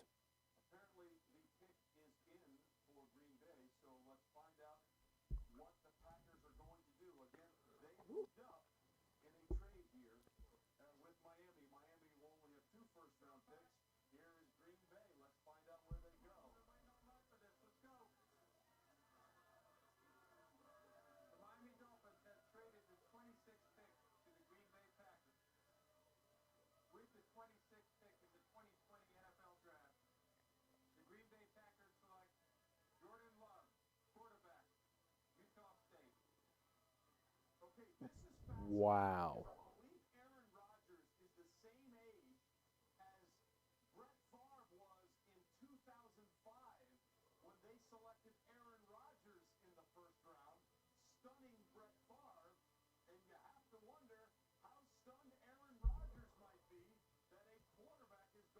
Wow.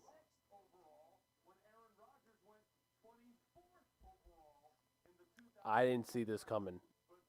Wow. I didn't see this coming at all.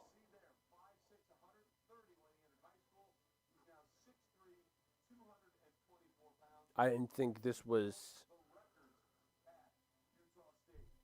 Wow. I'm shocked. I didn't see this one coming at all. So they're really preparing for the future. But see, I didn't. This doesn't make any sense to me.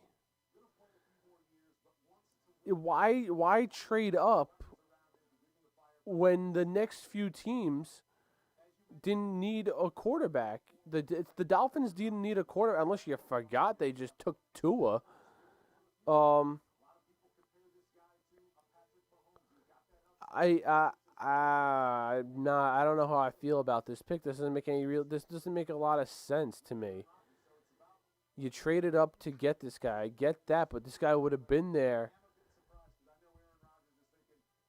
He would have been there at 30. It would the next if the Dolphins say the Dolphins didn't the Dolphins wouldn't have taken him because they got Tua. The Seahawks have Russell Wilson.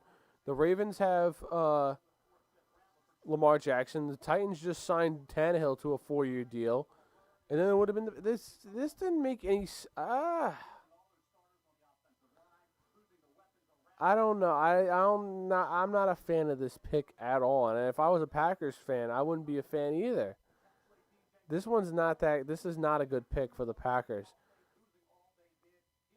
I understand what you're doing, but you could have taken a day two guy, like maybe like Jacob Eason or Jalen Hurts or even Jake Fromm. I don't know, man. I'm a little shaky about this pick.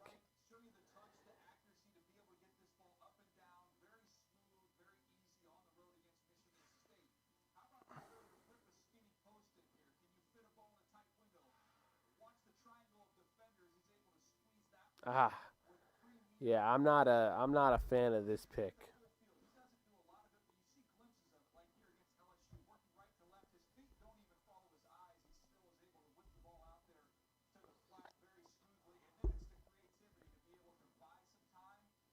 Not, I'm not a. I kind of understand it.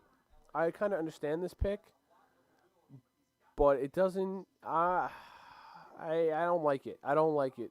If I was a Packers fan,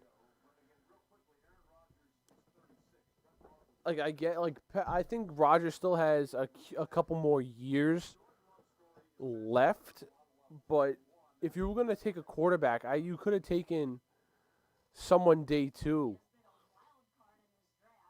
I don't think you needed to take Jordan Love, and especially trade up for him when I think he would have been there at 30. Nah, I would not. I don't like this pick at all for the Packers. Not a fan at all. Not that I don't like Jordan Love. I like Jordan Love. I just don't think this is a smart pick for the Packers when one, this guy would have been there at 30. Two, I think the Packers they have Aaron Rodgers for who will start for another 2 to 3 years. Aaron Rodgers isn't on his way out anytime soon. Um, but I mean, hey, let's see. I think they could have risked waiting. I didn't think they needed. I didn't think they needed to take this quarterback. They could have taken someone next year. I mean, Aaron Rodgers is still going to be the starting quarterback for 2 to 3 years. And I understand this is what they mentioned it. This is what they did with Brett Favre, taking in Rodgers. But when they drafted Rodgers back in the day, I don't know. I'm not a fan of this pick. I'm not a fan with this pick. I don't. I think he would have been there at 30. I'm not. I'm not. Look.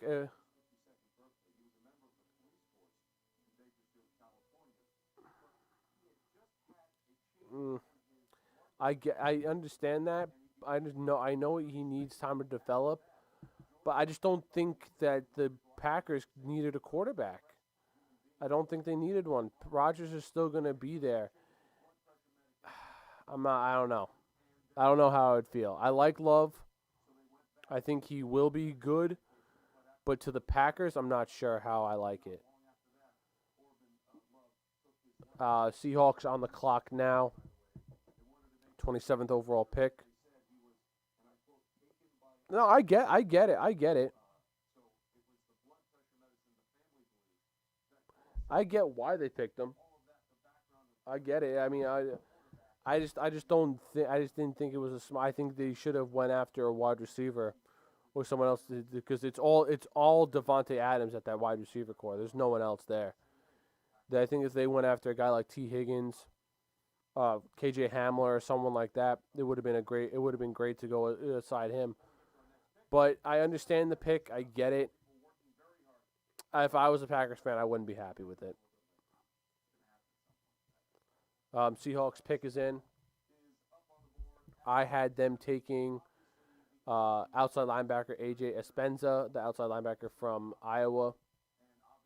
I think if they don't sign back Clowney, yeah, they definitely need a wide receiver. But I thought the wide receiver would have made a much smarter choice. But that's why they don't pay me the big bucks. That's why I'm only on Instagram Live with one person following me. So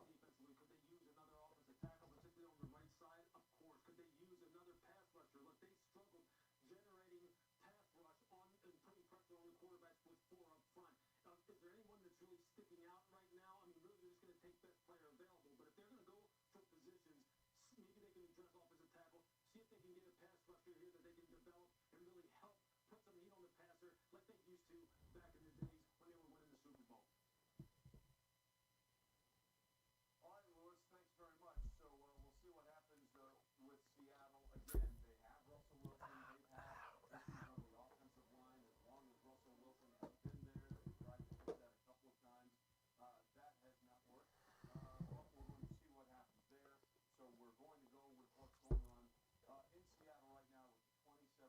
overall pick. So now, before we get to the pick, we have a special message from some people working very hard on the front lines at CenturyLink Field in Seattle. Hello, Chip Potato here at CenturyLink Field. Lately, our home here at Las Vegas has been pretty busy. Right now, There's 6 picks left in this draft. Seahawks are on the clock now. And their pick's about to be in any second. You got the Seahawks, the Ravens, Titans, Dolphins, Vikings, and Chiefs left. It'll be very interesting to see what these next couple of picks are.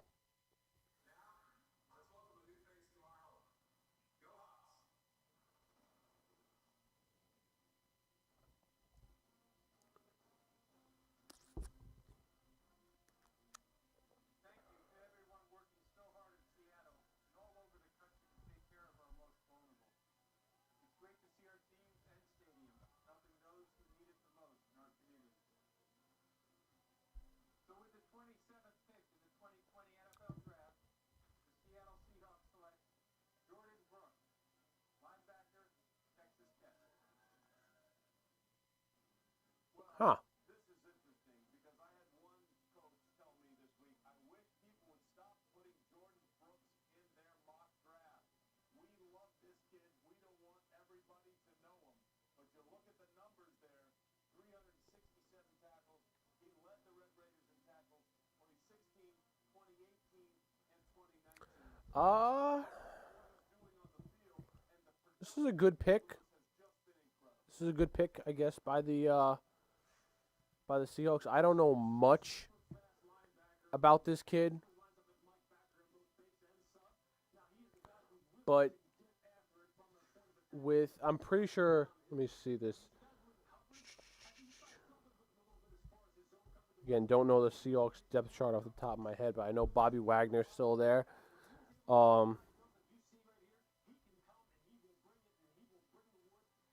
Yeah, that's what I thought. I thought they ran a 3-4 defense. I like this. I like this kid, but the pick doesn't make any sense again, unless you're planning on already moving on from Bobby Wagner or KJ Wright. Bobby Wagner's still an elite middle linebacker. Again, like I said, you got Shaquem Griffin there too, and KJ Wright. Those are 3 solid, and you run a 4-3 defense. So unless you want this guy to eventually replace Bobby Wagner, then it makes sense if that's the case. But right now, if you would looking for a starter, this isn't this.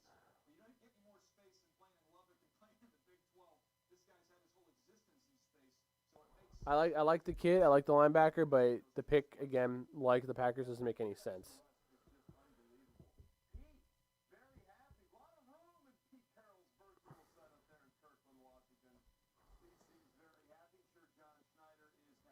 Baltimore Ravens are now on the clock. I had them taking Brandon Ayuk in. Yeah, I couldn't agree more. Definitely need some wide receiver. They definitely needed offensive tackle to protect Wilson. I had them taking Espenza, but I mean it could have been either or. Honestly, like either a lineman or an edge rusher. They had or a lineman. They had to do either or. Would have been a good pick. This one didn't really make any sense with Bobby Wagner still there. With Bobby Wagner, KJ Wright, and Shaquem Griffin there. Like I said, unless they plan on making this guy the future middle linebacker and they plan on moving on from Bobby Wagner after this year, then I get it if that's the case. But I think they had more holes at edge rusher, outside linebacker, and offensive line. So again, if I was a Seahawks fan, I think this kid is good. I don't think this was a good pick for the Seahawks. Ravens are on the clock right now. I had them taking Brandon Ayuk, wide receiver from Arizona State. He's gone, obviously, so it'll be interesting to see what the Ravens do here with their pick. I think I think now that some of the bigger name wide receivers are off the board, they'll go somewhere else. They need middle. They need a lot of middle linebacker help. So and Patrick Queen is still available. So they might go Patrick Queen here, or they might. I think that it's either Patrick Queen or they go offensive lineman here. Best offensive lineman available is Josh Jones from Houston. So depends on what they want to do. They probably go Patrick Queen here because I'm looking at their depth chart right now. There's no one really good there. So I think Patrick Queen's the most reasonable pick for the Ravens here. I had them taking Brandon Ayuk originally because Marquise Brown had a good rookie year, but Miles Boykin he had flashes of goodness. He showed flashes of being good last year, but he didn't really build on it. So I think I think that some of the big name wide receivers are gone off the board. I think the Ravens will go Patrick Queen here, get their middle linebacker and get someone to help control that defense is already solid, rock solid. You get a guy like Patrick Queen to help with them, makes it even better for the Ravens. If you're just joining me now on Instagram or YouTube, you can still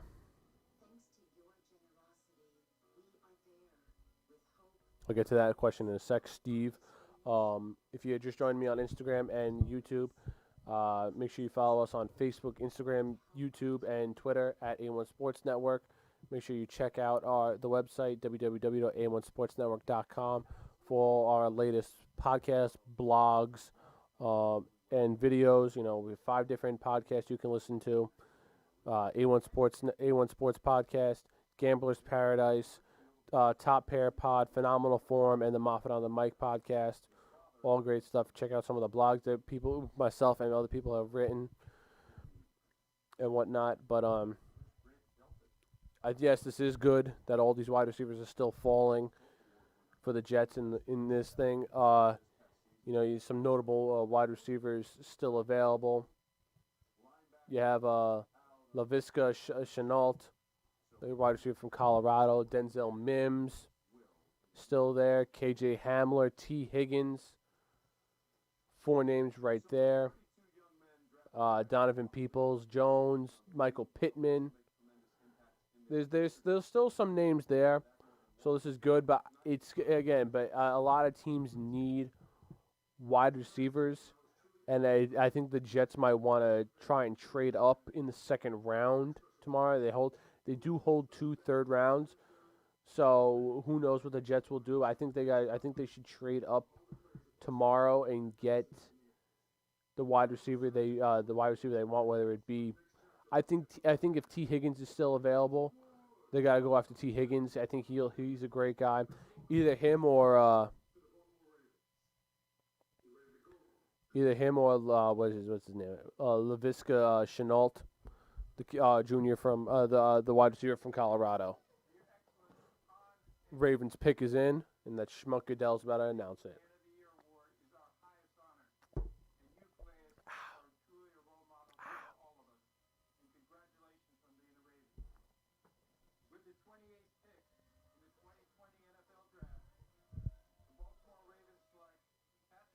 Yep, there it is, Patrick Queen. Good pick. Patrick Queen is a good pick by the Ravens. They desperately need some middle linebacker help. And I think Patrick Queen is going to do a fine job there in Baltimore. I think he's going to be great. I think it's a great fit for them. They need some middle linebackers. And he was a stud at LSU. He was the star player. He was one of the star players on that LSU defense. And again, great. This is just an overall great pick. I think this is a steal for the Ravens of the 28th overall pick. T. Higgins should have been gone by now. T. Higgins definitely should have been gone by now. But the way wide receivers fell in this draft, it kind of caused, guys like T. Higgins and Laviska Shenault and some other guys to fall into the draft the way the wide receivers were taken here. We saw CD Lamb get taken 17th overall.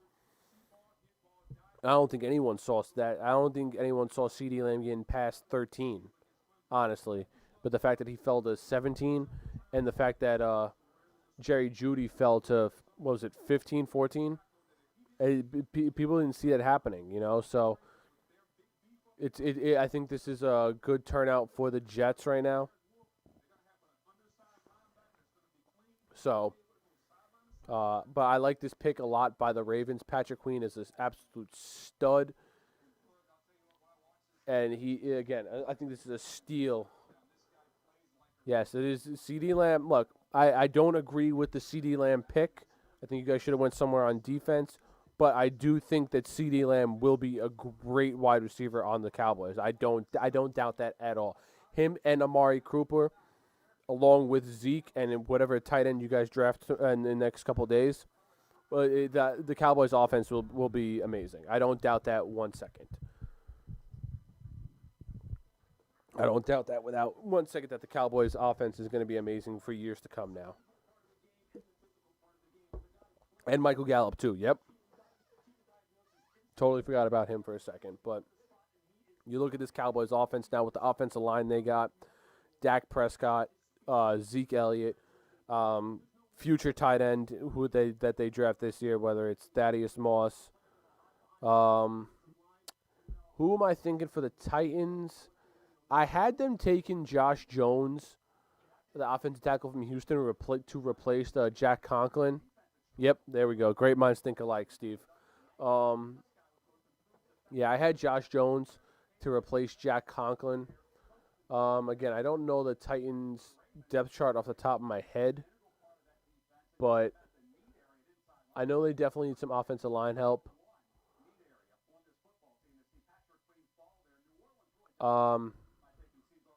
Yeah, they definitely could do. Definitely need some offensive line help. They definitely need some D-line help too. But I don't see. There's not really too many great defensive tackles available right now. Yeah, you don't have too many great defensive tackles right now. The best defensive lineman you can probably get is Ross Blacklock, the defensive tackle from TCU. He's good, but I don't see the. I don't see them. I don't see them overdrafting him.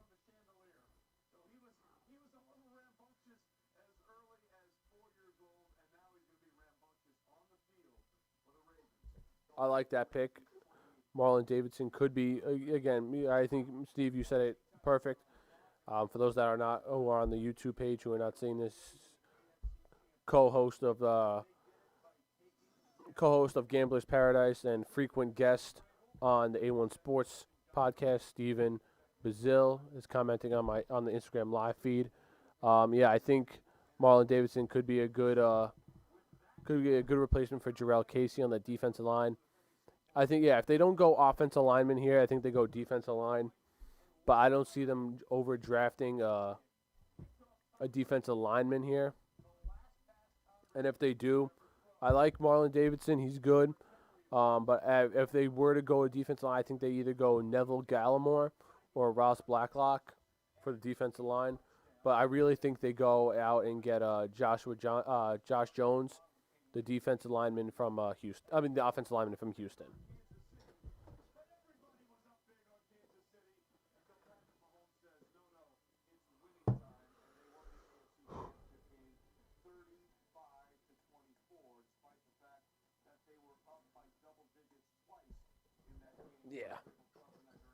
Yeah, that picks in Vrabel. Vrabel, defensive guy. I wouldn't be surprised if they go defensive guy. If they go with a defensive guy here.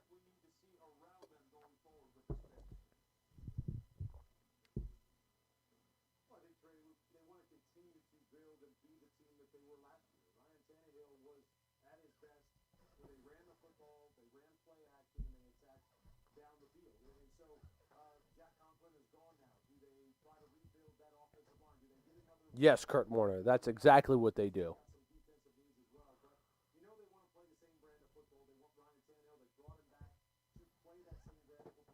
Yeah, I think the offensive line should be their number one priority. If then again, if they don't go wide receiver, I wouldn't be surprised if they go defensive tackle because of Mike Vrabel, him having a defensive history, good defensive-minded coach, and they go him here.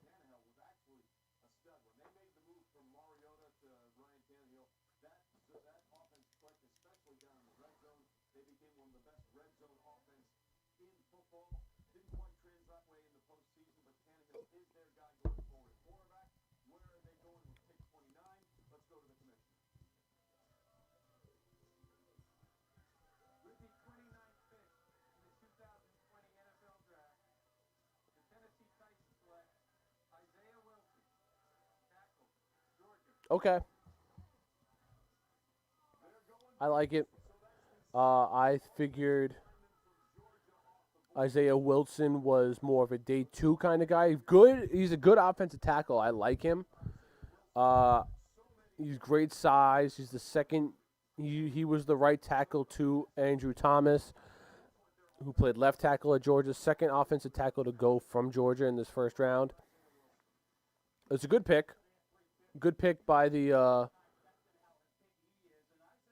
Titans. I think, and I think it's even better too because they're replacing contemplated right tackle. They're replacing him with another right tackle in Isaiah Wilson. I just thought the only difference is I thought Wilson was more of a day two kind of lineman. But I think this is a good pick by the Titans, and I think they're gonna get a nice usage out of him, and I think he'll develop into a nice lineman to have. Dolphins are on the clock, and Steve, I couldn't agree with you more that it's got to be either Xavier McKinney here or DeAndre Swift, or if not DeAndre Swift, one of the other two running backs, whether it's J.K. Dobbins or Jonathan Taylor, and I like Mike Dawes usually co-host Mike Dawes usually says. I agree with him that with between J.K. Dobbins and Jonathan Taylor, they have a lot of mileage on them already. So DeAndre Swift is the more reasonable pick right now for the Dolphins if they were to go running back. But if they don't go running back, yeah, I couldn't agree with you more. It's got to be Xavier McKinney, and if it's not McKinney for some unknown reason, Grant Delpit is still there, who is also very good at that safety position. For those who don't know that so far, going on in the draft, Joe Burrow, number one overall pick. Chase Young went 2 to the Redskins. 3, Jeffrey Okudah to the Lions. The Giants took Andrew Thomas at 4. At 5, Dolphins took Tua Tagovailoa. 6, the Chargers took Justin Herbert. 7, the Panthers took Derek Brown. 8, the Cardinals took Isaiah Simmons. 9, the Jaguars took C.J. Henderson. 10, the Browns took Jedrick Wills. 11, the Jets took Mekhi Becton. 12, the Raiders took Henry Ruggs III. 13, the Buccaneers took Tristan Wirfs. 14, the 49ers took Javon Kinlaw. 15, the Broncos took Jerry Jeudy. 16, the Falcons took A.J. Terrell. 17, the Cowboys took C.D. Lamb. 18, the Dolphins took Austin Jackson. 19, the Raiders took Damon Arnett. 20, the Jaguars took Kayvon Chasen. 21, the Eagles took Jalen Reagor. 22, the Vikings took Justin Jefferson. 23, the Chargers took Kenneth Murray. 24, the Saints took Cesar Ruiz. 25, the 49ers took Brandon Ayuk. 26, the Packers took Jordan Love. 27, the Seahawks took Jordan Brooks. 28, the Ravens took Patrick Queen. And the most recent pick, the Titans took Isaiah Wilson. Dolphins are on the clock again. You heard me say that they already took Tua Tagovailoa, the quarterback from Alabama, and they took Austin Jackson, offensive tackle from USC. I think right now, I think the best option for them to go right now is especially with Grant Delpit still there, and I don't see Grant Delpit going in these next two picks. Um, I think their best option is to go DeAndre Swift here. Or if not, you can honestly go either way because day two, I'm pretty. Let me.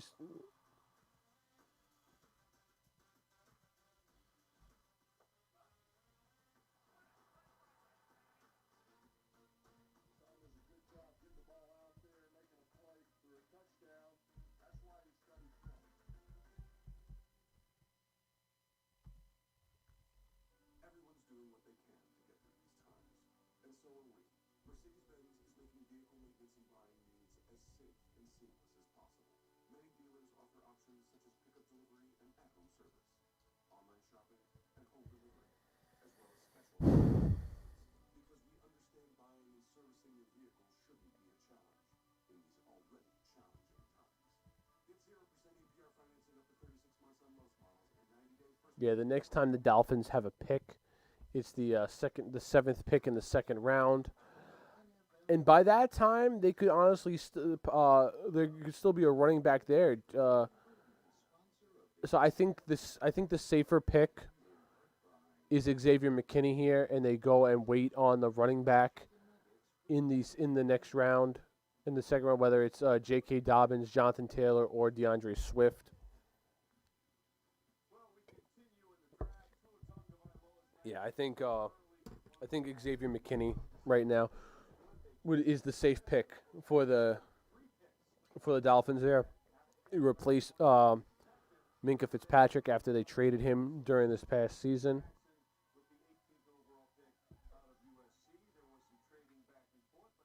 There still are some solid names left available, like again Xavier McKinney, DeAndre Swift, J.K. Dobbins, T. Higgins, Antonio Winfield, A.J. Espenza, Jonathan Taylor. Some good solid names left on this board. There's a bunch of names I'm looking at right now who all have day one talent, I think.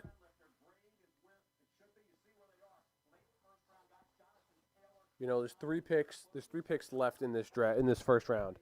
And I'm seeing 1, 2, 3, 4, 5, 6, 7, 8, 9, 10, 11, 12,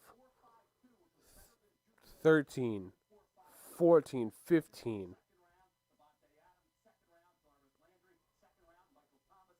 I'll say about 15, 16 guys who all have day one talent, but will be here day two. It's crazy. It's crazy to think that.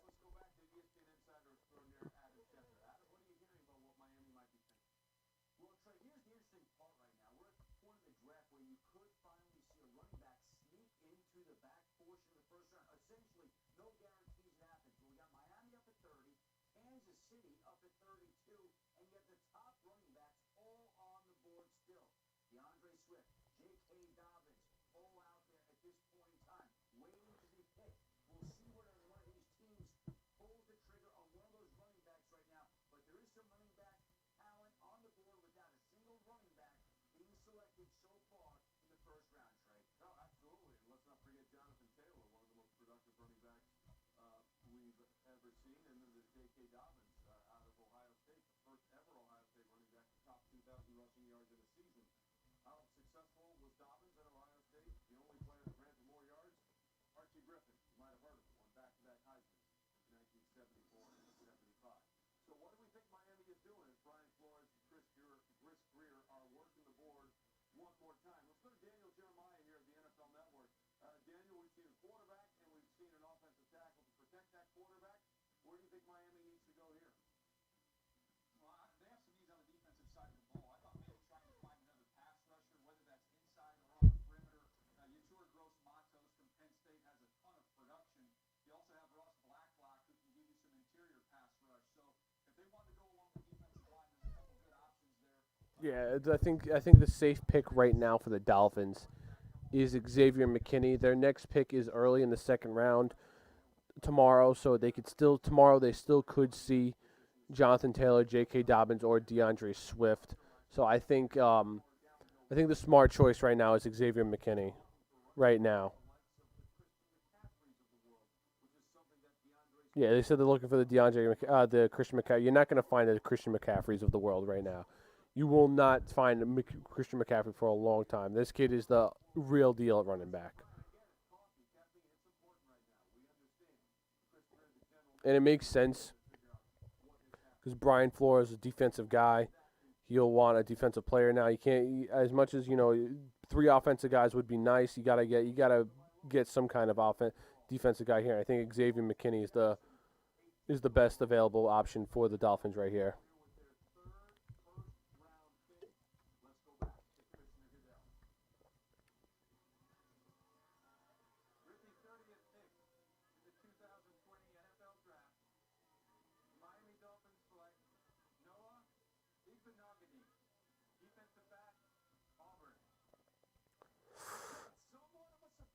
Oh, okay.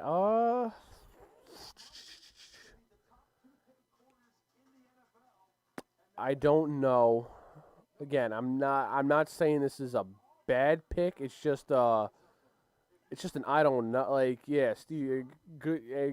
Took the words right out of my mouth. I don't know about this pick. Like, I'm not saying this is a bad player. You just paid Byron Jones all this money. You have Xavier Howard there, and you have what's his name? What's his name? Where is it? I can't think of his name off the top of my head.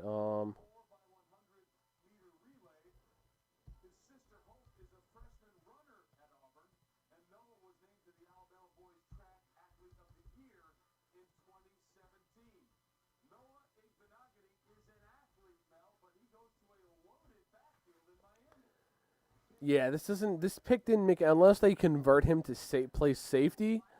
This doesn't make any sense. You just paid Byron Jones. You have Xavier Howard. You have Cordray Tankersley. Those are 3 great cornerbacks to have.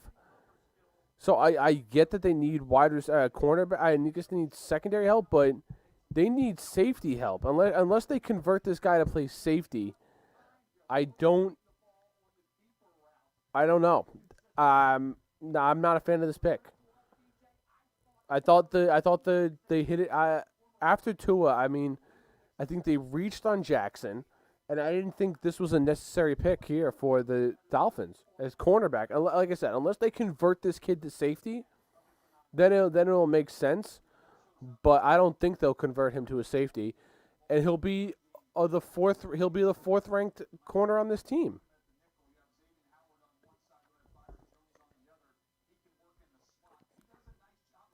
I'm not a fan of this pick. Not a fan of this pick by the Dolphins. I think I'm not. Look, we're gonna tomorrow.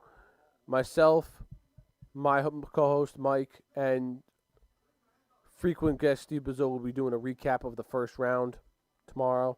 So we'll give you guys our updated pick. We'll give you after we let a day to let these picks sit in. But I'm not a fan of this pick at all. Vikings are on the clock now. They traded back from their pick. I think they either go. They took, who did they take earlier?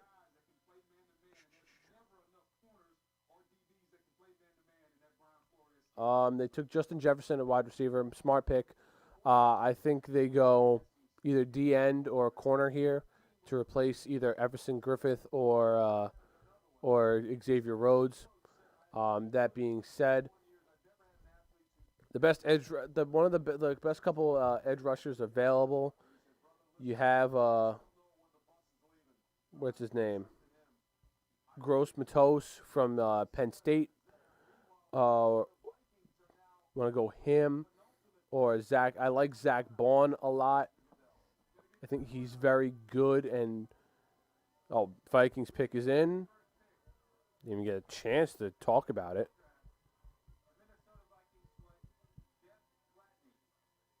Okay.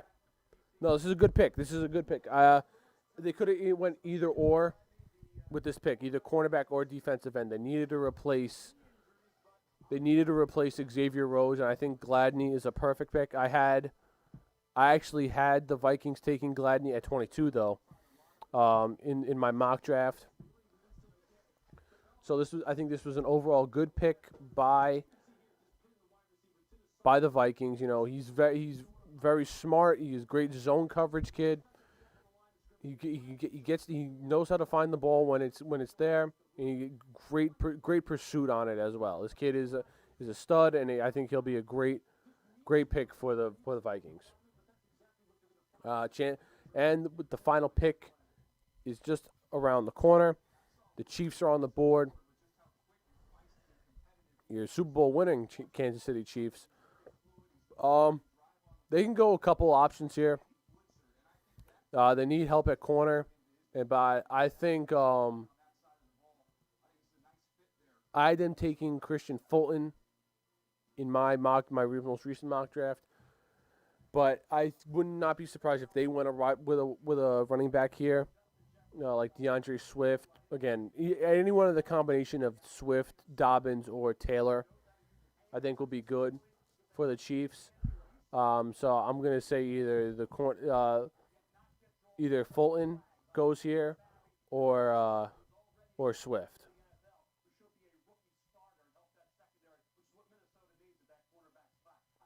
But again, you're looking at some of these names that are still available, and there's a lot of solid names that are still on this board.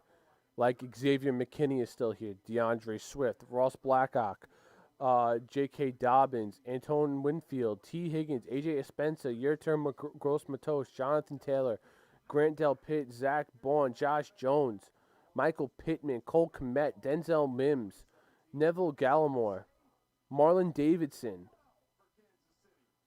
There are solid names. Laviscus Chenault. All good, solid names that are still available on this board. Christian Fulton still here. These are all solid names that have. It's going to be a very exciting day 2 tomorrow. I can tell you that. It's going to be a very exciting day 2 tomorrow. With all these a lot, but that's the one thing about the second round too. You're basically getting first round talent that was just it's too late to be in the first round. I think a lot of you're gonna get, but there's a lot of talent in this draft.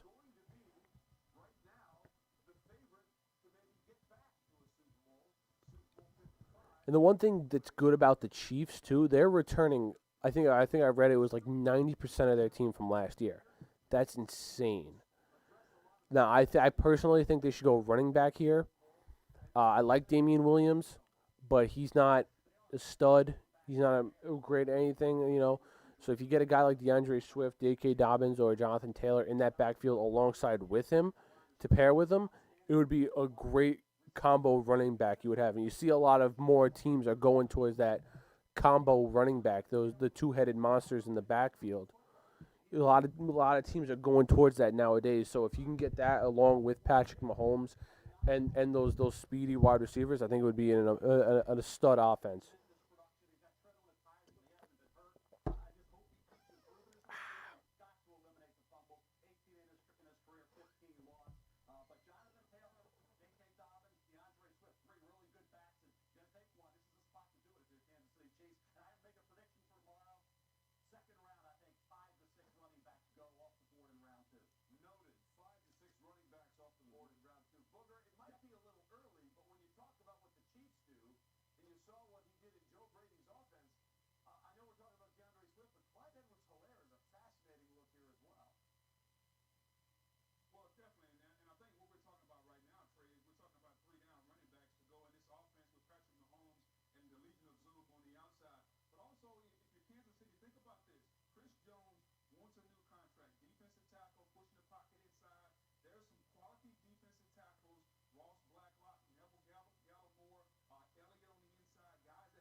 There's about 2 minutes left in the first round right now. The Chiefs are still on the ball. They're probably just trying to hear all all different offers. Probably usually see teams try get in late. Never mind, the pick's in.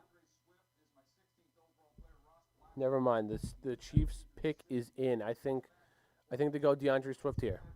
I think they go DeAndre Swift, and again makes it's the best choice. It's the best choice right now for the Chiefs. So. With the way the team is presently constructed, with so many of their guys back from the championship run of a year ago, where do you think they might be leading?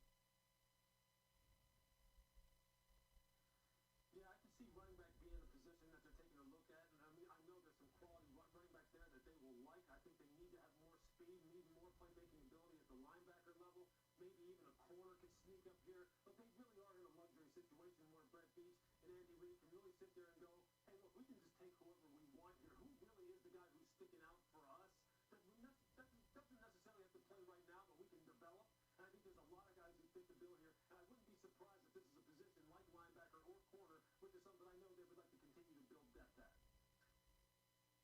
All right, so we'll see what happens. And again, this is the final pick of the first round, and we are waiting to see what Andy Reid and Brett Beach are going to come up with. But again, we've seen some of the safeties out there, and we knew that they're looking at potentially trying to get the back end of that defense short up. I know you mentioned Chris Jones. They're going to put the franchise tag on him. That could get awkward, but I'm not sure if there's someone at this point in the draft that you feel comfortable, because Chris Jones was such a beast for them last year when he was healthy. A little nicked up in the postseason as well, but he was healthy enough to get things going. So the Kansas City Chiefs are close to closing out the first round, and ladies and gentlemen, And I'm not as this look the draft is coming. Oh, why do the Chiefs get a jersey?